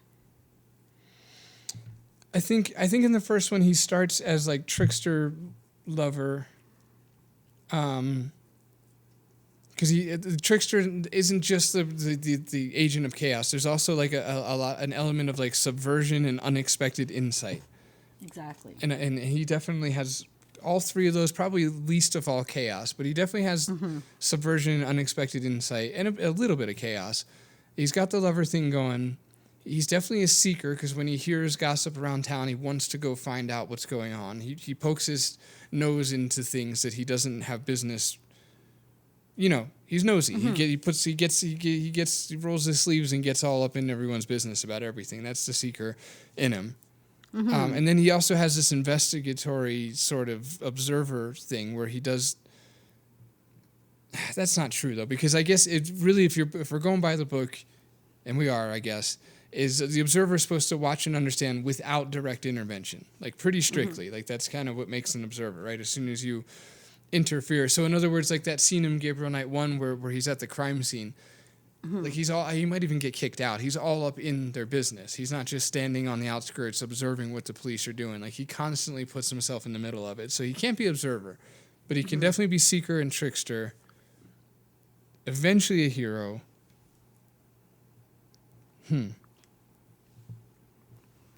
Yeah, what say you? Yeah, I would agree. Eventually, like I can't really speak for where he ends up later on because I haven't played the other ones. So, And the interesting part about Beast Within, I think, behind the scenes, like Beast Within is kind of like a belly of the whale moment for Gabriel, like the whole game, because his shadow becomes like personal and psychological and literal in the sense of the werewolf integration there. So the werewolf becomes like the embodiment of the shadow in Gabriel Knight 2. It's like this, animal instinct and rage and desire and stuff like that. right. Yeah, because he's got pain but purpose by the end of the first one. It's definitely not a settled story by the end of the first one. Yeah, and in the second one, Baron von Glauer is interesting because he's a good example of like an anima. How would you say, like an anima-tinged shadow figure? There is like a certain, I guess I could, That was accidentally pretty spot on with von Glauer. He's like a mentor, but like, I don't know, he's like a shadow mentor or something. He wasn't always like that. He was a fallen king, right? Because he's lonely and he's controlled and gentle, but it's like what we are is simply better is kind of like, because at the end, I think I must have gotten really far. I think I almost got to the end of the game with the whole werewolves and everything. But anyways, the point is he's like a corrupted ruler almost. Well, what's He's interesting, a king without a kingdom. right? And there is like the elitism side of him, as you alluded to a second ago, with what we are is better. But I like the notion of because we've been having a hard time placing anima and animus, and I think von Glauer is a really good place for it. I think he is like a shadow using the anima because he has this spirit guide side of him. Like he comes across as almost a spirit guide to Gabriel. Obviously, that in this case, the spirit is aiming down and trying to bring you down and into the wrong orientation, but still, he has this spirit guide. I mean, he's literally kind of a spirit guide to Gabriel in this game, and then there is this kind of intergendered opposite going on there. There is this femininity that he's bringing out. Yeah, like he enters the whole thing. He's kind of like he's not even a threat right away. He kind of comes in. He's like an anima often. The anima animus, it often appears as like a guide or a lover. And right. That's exactly what von Glauer is. Yeah, that's true. He sees Gabriel suffering, but like he offers him escape. He's just like, he's a protector and he has a feminine soul. So I can see that, but he uses it for masculine control a little bit. Like he offers protection, but he doesn't want to better the person. He wants them to be like a spirit trap almost. I'm not sure. I think I think he's offering him a way out, but it's just the wrong way. It's just he dies as he's broken. He's an archetype that he was a man who faced his dark mirror, and instead of journeying into it, he almost like turned away. So it was with good intentions, really, but he was like, he's got some issues, right? Mentally, obviously. Maybe it might be interesting to think of the anima animus as the angel and devil on your shoulder trope. And in this case, it would have been the devil. but it could have very well I been agree. the angel, because that spirit guide aspect, it could go either way. He's a spirit guide in disguise. He offers Gabriel all these masculine virtues, but he won't offer him the truth. Not fully. Yeah. Okay, I like that. I'm gonna say Vanglower would be Anima Shadow for sure. I have a fun one for us right now. Okay, wait, hold on. Do we? Go ahead. No, I think we've pretty much done most of the main ones, but I really, unless you wanted to, I wanted to hit Sam and Max. I thought they Nice. would be kind of fun. Yes, good call. Okay. Because Max you're is a obviously trickster. going to see some trickster. Yeah. Right. Obviously, but he's like pure trickster. He's like it's like pushed to the edge compared to like you've got your straight man or your caregiver, right? Yeah. But he's like the moderator, I think, for Max's shadow. He reigns in the chaos, but he doesn't actively disapprove of it, which is an interesting kind of a dynamic. Yeah. Because he's so polite, he's so grounded, he's the voice of reason, and he's super ego. He's the good dog. He's He's a good boy. he's a straight man, but he's a trickster. He's funnier than he appears to be, which is what makes it so funny. He thinks he's rational, but reality is almost like bending to him. But like then you've got this thing Max runs on pure impulse. Right? He has no moral filter, and he totally represents like uncontrolled shadows and tricksters and agents of chaos. And I don't know, Max never evolves. He kind of like, what could you say? Max erupts. Nice. And Sam is like, he's all politeness, and he's so conscientious, and he tampers his emotions down. And I think like Max expresses everything always. He's pure like id. He's no filter at all. So it's kind of it's like, what do you have, like the fool and the guide? Do you have the trickster? Do you have like a shadow and a persona? Where do you put it as an archetype pair? For Max, I put it is 100% trickster and nothing else. Mm-hmm. Just pure trickster, I think. Brings chaos, subversion, unexpected insight. Arguably on the last one, but 2 out of 3 ain't bad. And then Sam, I can't give Sam any trickster because I think Sam is order, and Max is chaos. So I think Sam is the counterbalance to Max. So I like that. I don't know where like to that. put him outside of trickster. I put like Max. Okay, here's my theory that I was kind of playing around with: is Max is Sam's shadow, the impulse and the rage and the chaos. Sam can't even admit that it lives in him. And then Sam is Max's anchor, the only thing that keeps him from literally exploding the whole freaking planet.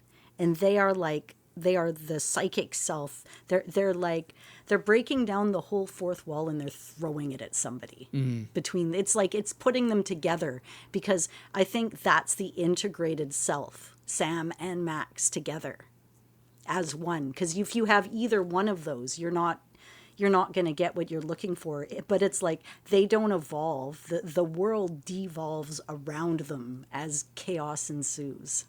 Right, that's a great way to put it. Right, together they would be one integrated being, but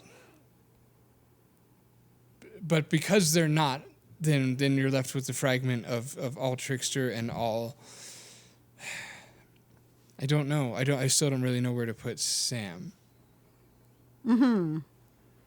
Yeah, I mean, he's a caregiver. He's like a straight man. He's what I said earlier. He kind of like, I think he is a caregiver. He reigns in Max's chaos, but he never fully has a problem with it.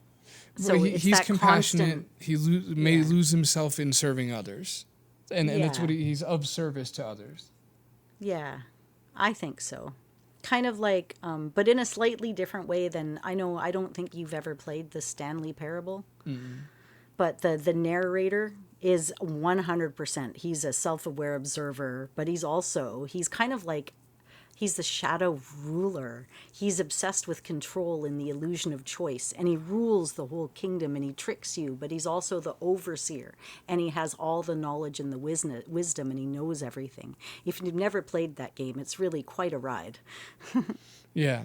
Yeah, the whole thing got spoiled for me, so it made me not feel the need to play it. Oh, it doesn't matter if you know. Yeah. It doesn't matter if you know at all. I knew too when Jacob got me onto it. I'd seen him played it, so... But yeah, other than that, quickly, I just wanted to hit on Nancy Drew as kind of, I'd put her in the same as Laura Bow, right? And we mentioned at the beginning, she's very methodical. She's very much an innocent. She's very much a seeker. But she's also a bit of a sage, I think. She's got a certain knowledge in her. I don't think she has as much of a shadow.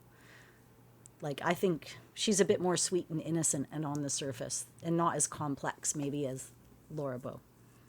But people that have read all the Nancy Drew books might say, hey, Anna, let me tell you about complexity here. So I'm just talking about the games.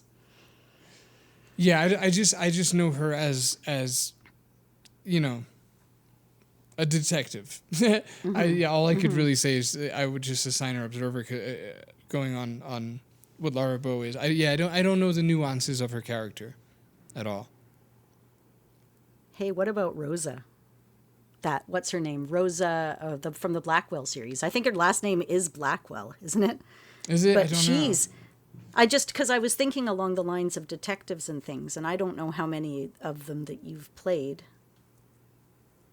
All of them. Yes, I've played all of them. Yeah, it's been a long time, but yeah, I think all of them. Yeah, all of them. Because she's a medium, right? She's literally the medium, but she is a seeker through all of it, and she's a lover, but a lover of the dead. Because I mean, there was not really any romance, but she was devotional, like to Joey, and trust, and I don't know. I think in the end, she kind of ended up integrated herself, and self-sacrifice and other things, but she was almost like a martyr. She totally sacrifices herself all the way through all of it. She was like a conduit to another world. She took what drove other family members crazy and used it to help people, to send them into. Then. She was like, yeah, she's a shaman, for goodness sake. She's pretty darn cool. I don't know. She's special. That's a really special series. We haven't had a talk about that on that show yet, but clearly Paul's going to have to touch up a bit on it before we do. No, I'd be able to. Well, you got it? Yeah, I think so. I think I remember them all pretty well. Did you ever play the last one? I had some issue, and I'm about probably 2 or 3 hours short of finishing the last one. So eventually I'll go back and I'll finish it. Okay. Yeah, when you do that, we could do a series on it, and while you're playing the last one, I'll refresh on all of them and through various YouTube videos. It's not so bad because we don't need to play a whole bunch of games. We actually have intended to do an episode about this game for years. Yeah, but long story short, I'd put her at creator mystic / caregiver. Mm-hmm. Then what about Joey? Just quickly before we leave the series. Because he's the ghost, man. Right? He offers guidance and wisdom, often cryptic. That's exactly Joey. Yeah, that makes sense. He's kind of like, I don't know, he's a bit of that animus thing, I think. That's fair. Yeah. Intergendered opposite of her. Right. Yeah, he's not a perfect guide, though. He's wounded and trapped, and there's a lot of pain. And it's not like an inner masculine that's flawless. He's totally caught between the worlds. Yeah, and it doesn't have to be, right, to embody the archetype. That reminds me, too, I think Grace Nakamura is a good example of anima as well. Because she seems to be... that's a good one, actually. She seems to be almost a gendered opposite in the sense of, she kind of matches Gabriel, wit-wise, like hit for hit. She's able to spar with him. She's basically, he's met his match or whatever with her. So she's a sage in some ways. She's very she's logic and she's intelligence and she's not emotional. She's never passive. She's not into mysticism. Like she's very priestess of the written word. I mean, Right. she's very knowledge and intellect and boundaries. That's all the opposite of Gabriel. That's all a case for her being the anima, exactly, because she's everything that a Gabriel's not, and including gender. Exactly. She's restrained and he's impulsive. She guards the gate though. She refuses to fully open herself up unless he opens up. She holds those lines to him all the way through. Yeah. But I don't know. She was, changes. I haven't played the third one. I only know kind of the first one, so I don't know what she ends up like.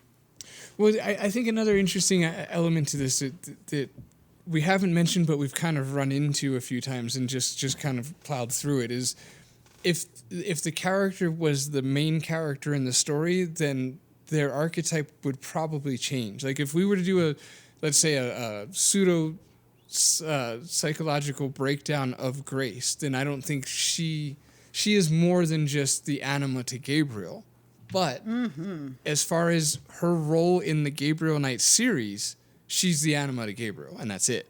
Because she isn't she isn't the main character. She doesn't get character development that Gabriel gets. She is a supporting role, in other words. But if we were to isolate her and just take her apart, I think we would come up with other things than anima. But for the sake of serving the story that she's in, she's just the anima to Gabriel. Yeah, because it's Gabriel's story, not either hers. you have to know yourself or you're going to lose me entirely, kind of, is what she's saying to him. Right, like all the way through. Because she doesn't have time for any of his nonsense. And she's almost like mystic in her wisdom. She becomes a representation of what he needs to become to be worthy of her, which is the same thing that Nala does to Simba. Like when Nala catches Simba playing with Pumbaa and Timon, and she's just like, what? Like, this is what you've become? She's disgusted by him, by his adolescence and his inability to face responsibility. And she kind of slowly flaunts and teases him and lures him into becoming the man that he could be by saying, hey, you could have this if you got your shit together. And I think that Grace is doing the same thing for Gabriel to a degree. Yeah, I like that. All right, let's do 2 more. Sure. Well, then I'm just going to quickly jump in one that you don't know, but an interesting study, I think, to me would be Katrina from the Quest for Glory series, because you've got Arena, and she's the embodiment of good, and you've got Katrina from the 4th one, and she's like the dark shadow lover, the dark anima. She's erotic and she lures us into the underworld, but she doesn't want to destroy you. She wants to awaken you to the true power within yourself, which is interesting because even though she is the evil, almost the bad guy in Quest for Glory 4, and she's like a wounded queen, is later on she becomes a redemption in a way, but you can choose to save her and even marry her. But you're not even technically saving her. You're giving her the opportunity to live out what happens with you, like transformation through love. And then she can become somebody that can finally be seen. But she's not saved. Someone saw her as more than a monster, and it becomes like she's not even a trophy. It's like a mutual transformation with her. And, for you to save her, you have to not save Arena, who's the true embodiment of good in the end of it. So you're literally saving Katrina from the depths of hell. So it's kind of an interesting journey with a character arc that can change depending on what you can do.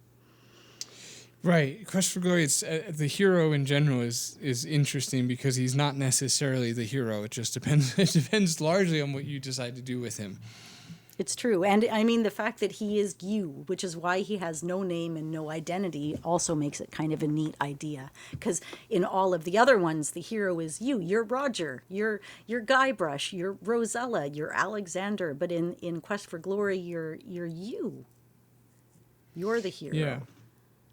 So how do you understand how to integrate, or where does your personality end and the character's personality begin? And a lot of that is in how you choose to play the game, because you can be the trickster, you can be the thief, You can be the fighter, you can be the magic user, you can be the paladin, and you can change who you are and how you represent all the way through that series every single time you play. I just noticed that on the list I sent you for Mask of Eternity, I put the hero's name as Brandon. Oh no! Instead of Connor. It's funny because, man. It's about the same. Right, That's okay. exactly. Brandon, right. Connor. They're both just average. Sorry, I don't want to. Now I'm going to offend Brandons like I offended all the Connors. It's just neither. Okay. I shouldn't. Well, they're both lovely names. Connor is interesting because I think he's kind of a little bit misunderstood. The fans weren't happy when the game came out, and they're like, who the hell is this guy? Not only is the game different, but where's Graham and where's Rosella, right? So they brought in Connor to me to represent the classic hero. Like, Connor is a peasant who ends up kind of becoming a paladin. Wait, does Graham have a last name? Does that family have a canonic last name? I can look that up. I don't think they do. I wanted to make like a dickhead joke while you were saying that, to be like, yeah, everyone's favorite, last name. I can't do it without the last name and make it make sense. Graham Cracker. Oh, come on. Is the son of Sir Herwold, husband of Val. It's true. That's on the King's Quest Omnipedia. What? It is No, I don't actually believe Graham. Let me just... Yeah, but who wrote the thing? You know what I mean? My name is Graham. Last name Kerr is a nod back to his full name, coming back to what is Graham's last name, Cracker. It's an Easter egg and listed in the King's Quest II hint book. Gotcha. Okay. Because Al Eufrasio actually drew me a picture of Graham as a cracker once, and I have it in my little book, and it is pretty darn awesome. Graham Cracker. That's funny. Graham of Daventry, I guess you would say, right? I mean, but yeah, Connor. Go ahead. Yeah, no, go ahead. Sorry, I brought us down a dead end path there. My bad. Connor starts kind of like, he's like my husband, a simple woodcutter. He doesn't have any royal lineage, doesn't have any magic powers. He doesn't even have a claim to greatness. But I hope he can't hear you right now. But this Mask of Eternity absolutely shatters. Everybody gets turned into stone. And he's literally just not turned into stone. He touches a piece of the mask and becomes the one destined to restore it. So in a way, he kind of gets hit in the way that Roger Wilco does. I've touched the thing. I have to restore it. This is like folklore, right? It's an ordinary person, and he's put into crisis, and he has to rise to the task because nobody else can and will. He's almost like a fool stepping into the hero's path, but he ends up, becoming a paladin, right? He faces darkness, and he's a humble guy, and he restores the world. He becomes a world builder. It's like, it's a mythic thing, right? A reluctant hero, I guess. A silent hero, or maybe a knight, but he doesn't have any ego. He's like a peasant hero. Has nothing, just a heart and a task to me. He's kind of like, or maybe a paladin. Just hero then. Yeah, I mean, if we're ego, using the established archetypes, that would just be hero. Because I think most heroes, let's say on the hero's journey, they start out as peasants and average Joes and stuff like that. That's the most common, I think, archetypical hero, right? Is somebody relatable that starts out as just an everyday dude or girl. Yeah. And then he's like a fool, but he becomes like a hero or a knight, and he doesn't even want to rule. He just wants to restore. Like, he doesn't even have any flair, but that's okay. That's super pure. I mean, as far as archetype goes, Sierra was pretty much right on the ball with this one.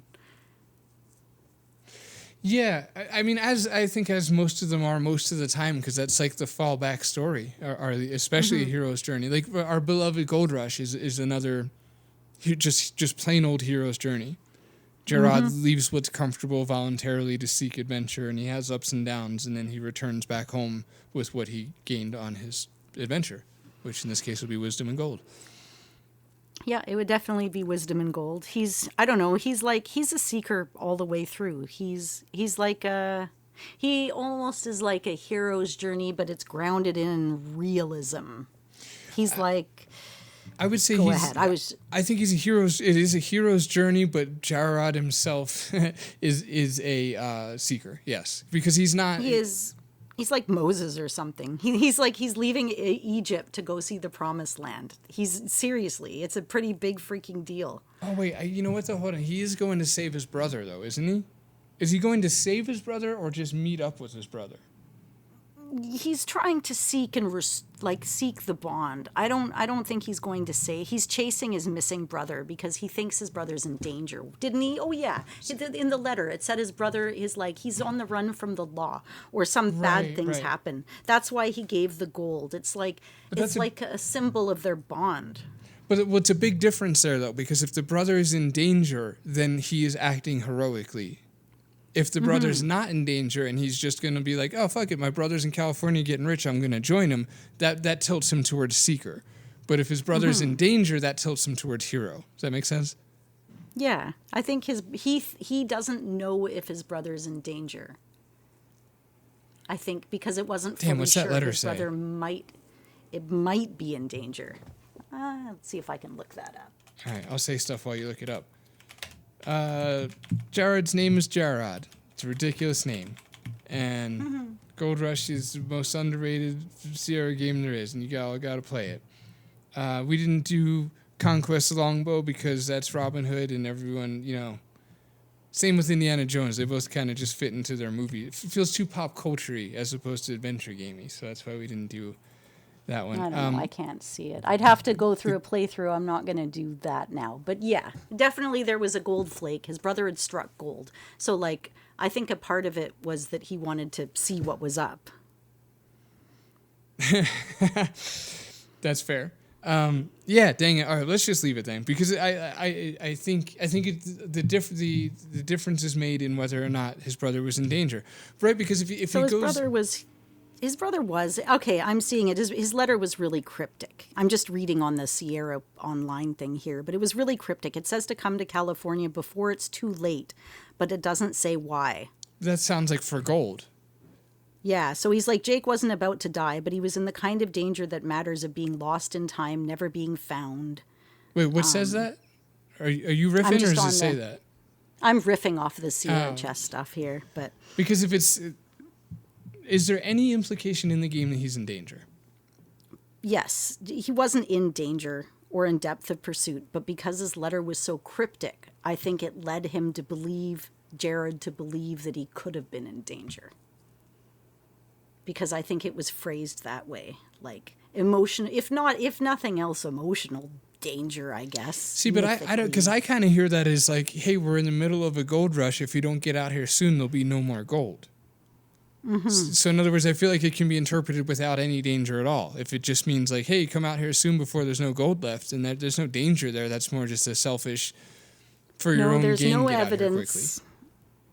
I'm just referencing it on here. No, there was the only danger was being a fugitive, maybe because of false accusations, or living in exile, or being forgotten and separated from his brother. So the danger is kind of like... That's danger along the way, though, right? Yeah, I don't think he really thought that there was... I think he kind of thought that there would be gold potentially. Right. And like the danger is if you don't get out here soon, you won't get any gold. Yeah, like his brother wouldn't die, but he might lose his brother from his life forever if he doesn't act. Yeah, that's not heroic, though. No, I don't think it's heroic. So I think that puts him as seeker then. Yeah, I think so too. Man, this was supposed to be a really quick example. And it's there's a lot of depth in these simple little games, and I mean a lot of this is me spinning off the top of my head, so feel free to listen to this and say she doesn't know what she's talking about, but I don't know, I think it's fun to play around with the different ideas. Here's two more before we go. Bobbin Threadbare, I want to mention him because I think Bobbin's a really good example of both a mystic and an orphan, and I feel like both of those categories were underrepresented here in the adventure game portion of the show. Like, we didn't have a lot of orphans, and I don't think we had any orphans, and we didn't have many mystics, and I think Bobbin is exactly both of them. So, orphan, he's like an orphan seer. He is the chosen one. Really, isn't he? I mean, he was raised by the great loom himself. Right. No other human was ever even allowed to raise him after his birth mom died. He was entirely out. I'm sorry, I've only played this in the last year or two, so it sticks in my head. But it just all of a sudden the loom speaks, right? Like, what was he, a teenager at the time, right? So he's a seer, like a seeker, right? He's an orphan. But he's also the seer seeker. That would be the mystic, right? The archetypically speaking. So that would be like the seeks truth and meaning, detached from material concerns. I guess there is. The definition doesn't really get into the mystic side of it, but I think the mystic side of it is what you're touching on with as far as like seeker and the otherworldly elements about it, like the magical elements. He doesn't even want power. He doesn't even want glory. He just wants to know why he's different and what's broken in the world. It's not even conquest. It's like healing and sacrifice. Like, think about the end of the end, right? He essentially unmakes death itself.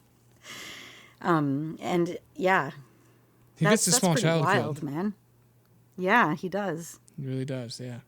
He sacrifices, and gosh, there's a lot of symbolism in that too. I mean, if you're thinking about swans, the staff, like the unweaving of death itself. And Creator Mystic is perfect for him because he's working with, let's say, mystic arts, and he creates with his staff. Like that's essentially what he's doing with the staff is creating, and then innocent orphan in that he starts out abandoned and matures through hardship. I love that. Yeah, exactly. He matures through the hardship. He doesn't even fight the evil. He witnesses it, he understands it, and then he rewrites the whole world with what he learns in his music. He's not even like a warrior. He's like reweaving all of existence into something that's more whole than it was before. That's pretty epic. But he doesn't technically change. Like, he doesn't grow and learn in some ways, but other ways he does. He's got big dick energy, that's for sure. Big dick. Last one. Energy. Last one is Larry Laffer.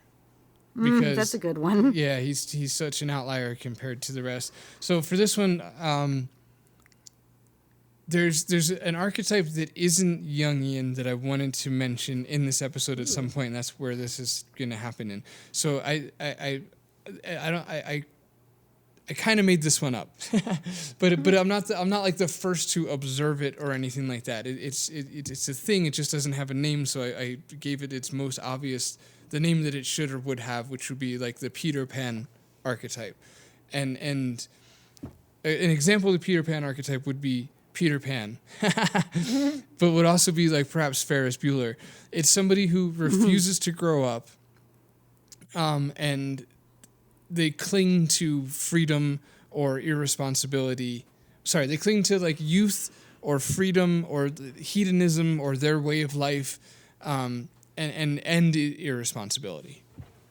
But essentially, right? He's the Peter Pan element is like refusing to grow up. Is wanting to not answer the call to responsibility and stay a kid forever.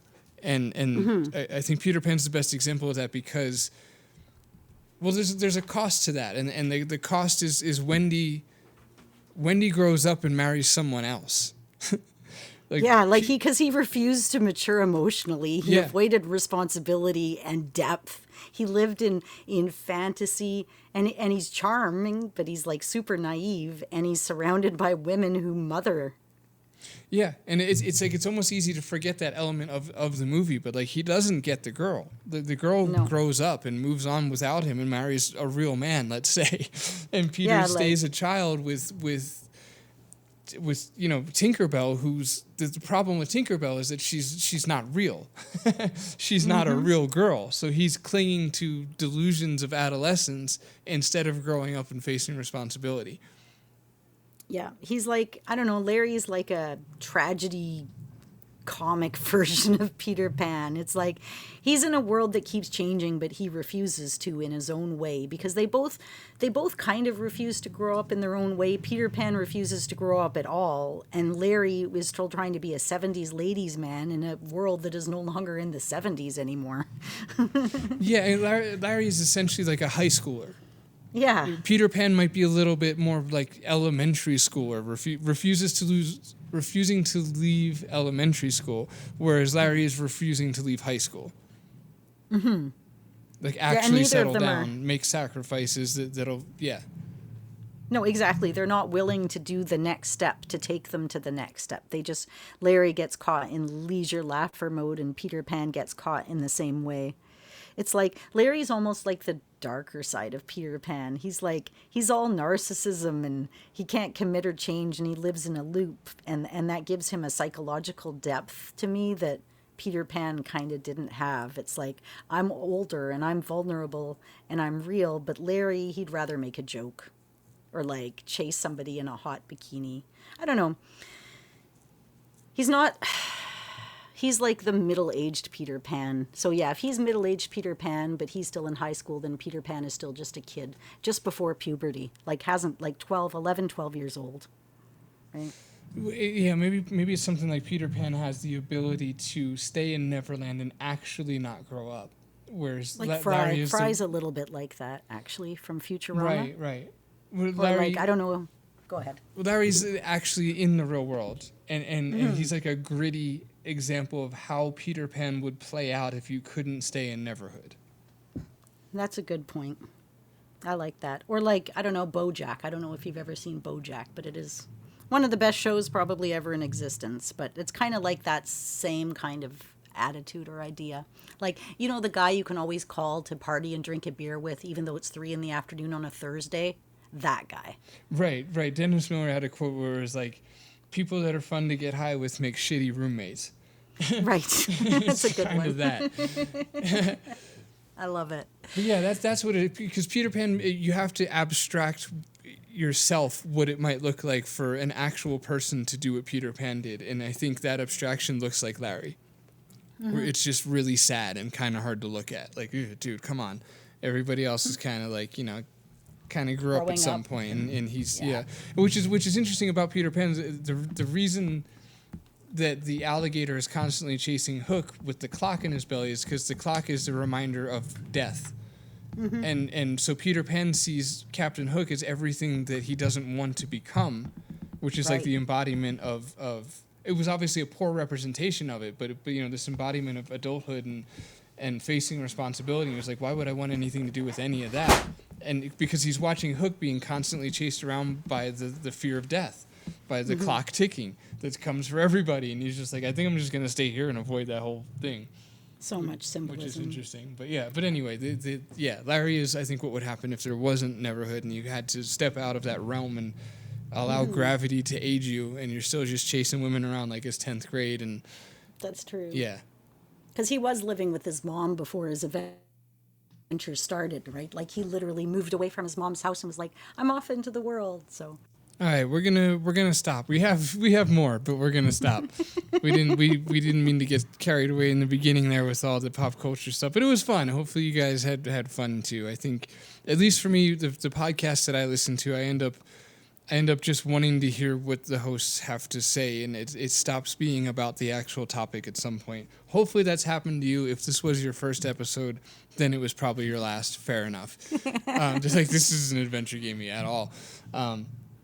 But that's it. I'm going to hand over to Anna to do the end. I just want to do a quick shout out to Robin Sparks. Thank you very much for sending us the email about we put out a call to action looking for buses in Sierra Games, and Robin came back with there's a Volkswagen bus in Gabriel Knight, which was Thanks, like, Robin. yeah, that was really cool. We still can't find that full bus. Like, that is technically a bus, right? I think that even the name of the Volkswagen bus was bus. And it's the second one in Sierra. Fun fact, there's a VW bus in Manhunter too, I believe. No, that's a trolley. It's in one of them. Yeah, it's a trolley. Yeah, you're right. Where's the Volkswagen bus?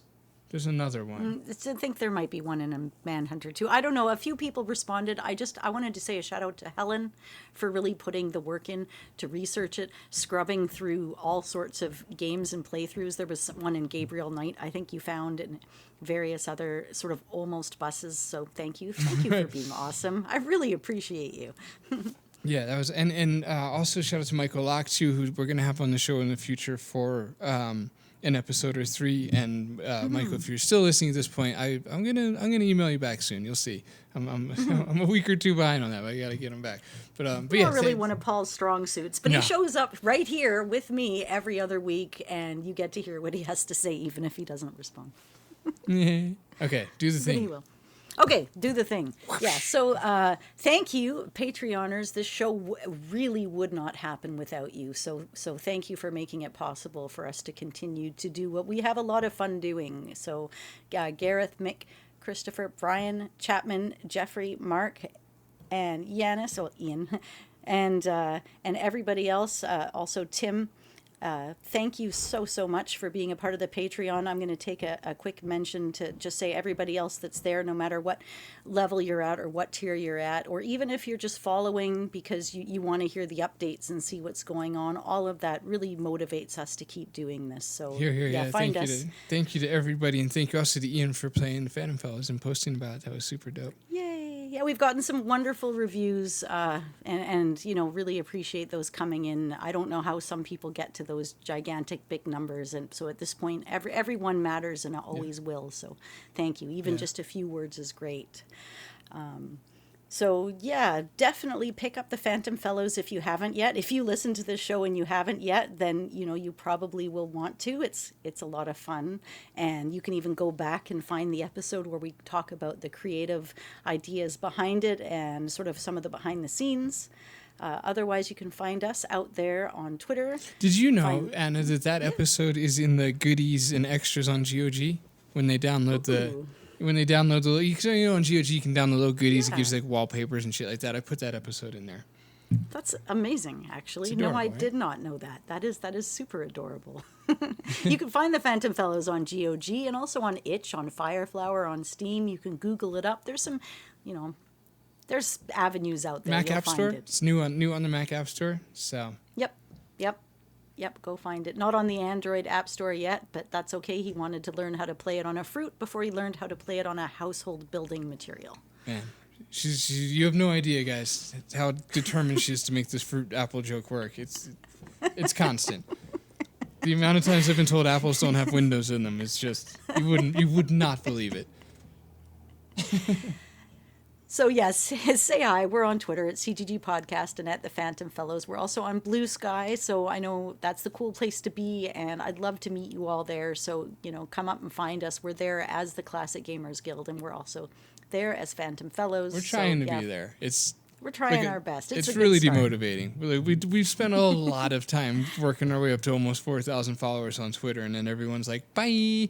And now we have 4D followers on Blue Sky, and it's just like, what's the point? We're here, though. So definitely send us an email, mail@cggpodcast.com, join Patreon, as I mentioned, and jump onto Facebook. We're a page, we're a group, we can talk about the stuff. We're on Instagram and YouTube, and that's all the words I have. Yes. So thanks for being a friend. I thought that would maybe every now and then it's like maybe that'll be the new thing, but instead it's just don't do a murder.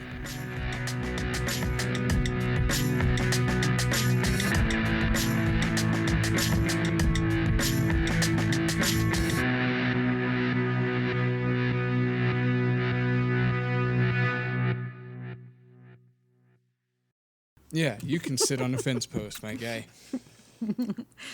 Let it That's just right. slide in. That's what I'd say if you knew Quest for Glory. I'd say sit on a fence post, and one day I'll bring you a hat or a gem. 'Cause that's the skull, and you have to bring it a gem, or in a later game, a Look, hat. I know who Murray is, okay? It's not Murray. It's the skull from Baba Yaga. See, but that's the, that's the irreverence there, is that I It is. don't know that it could be No. Murray. I know, I'm sorry. I know you heard it in my voice. I'm just like, what? I know. I It's should not have the known same better. Skull. I Oh know my they goodness. get a little testy around Quest for Glory. That's my bad.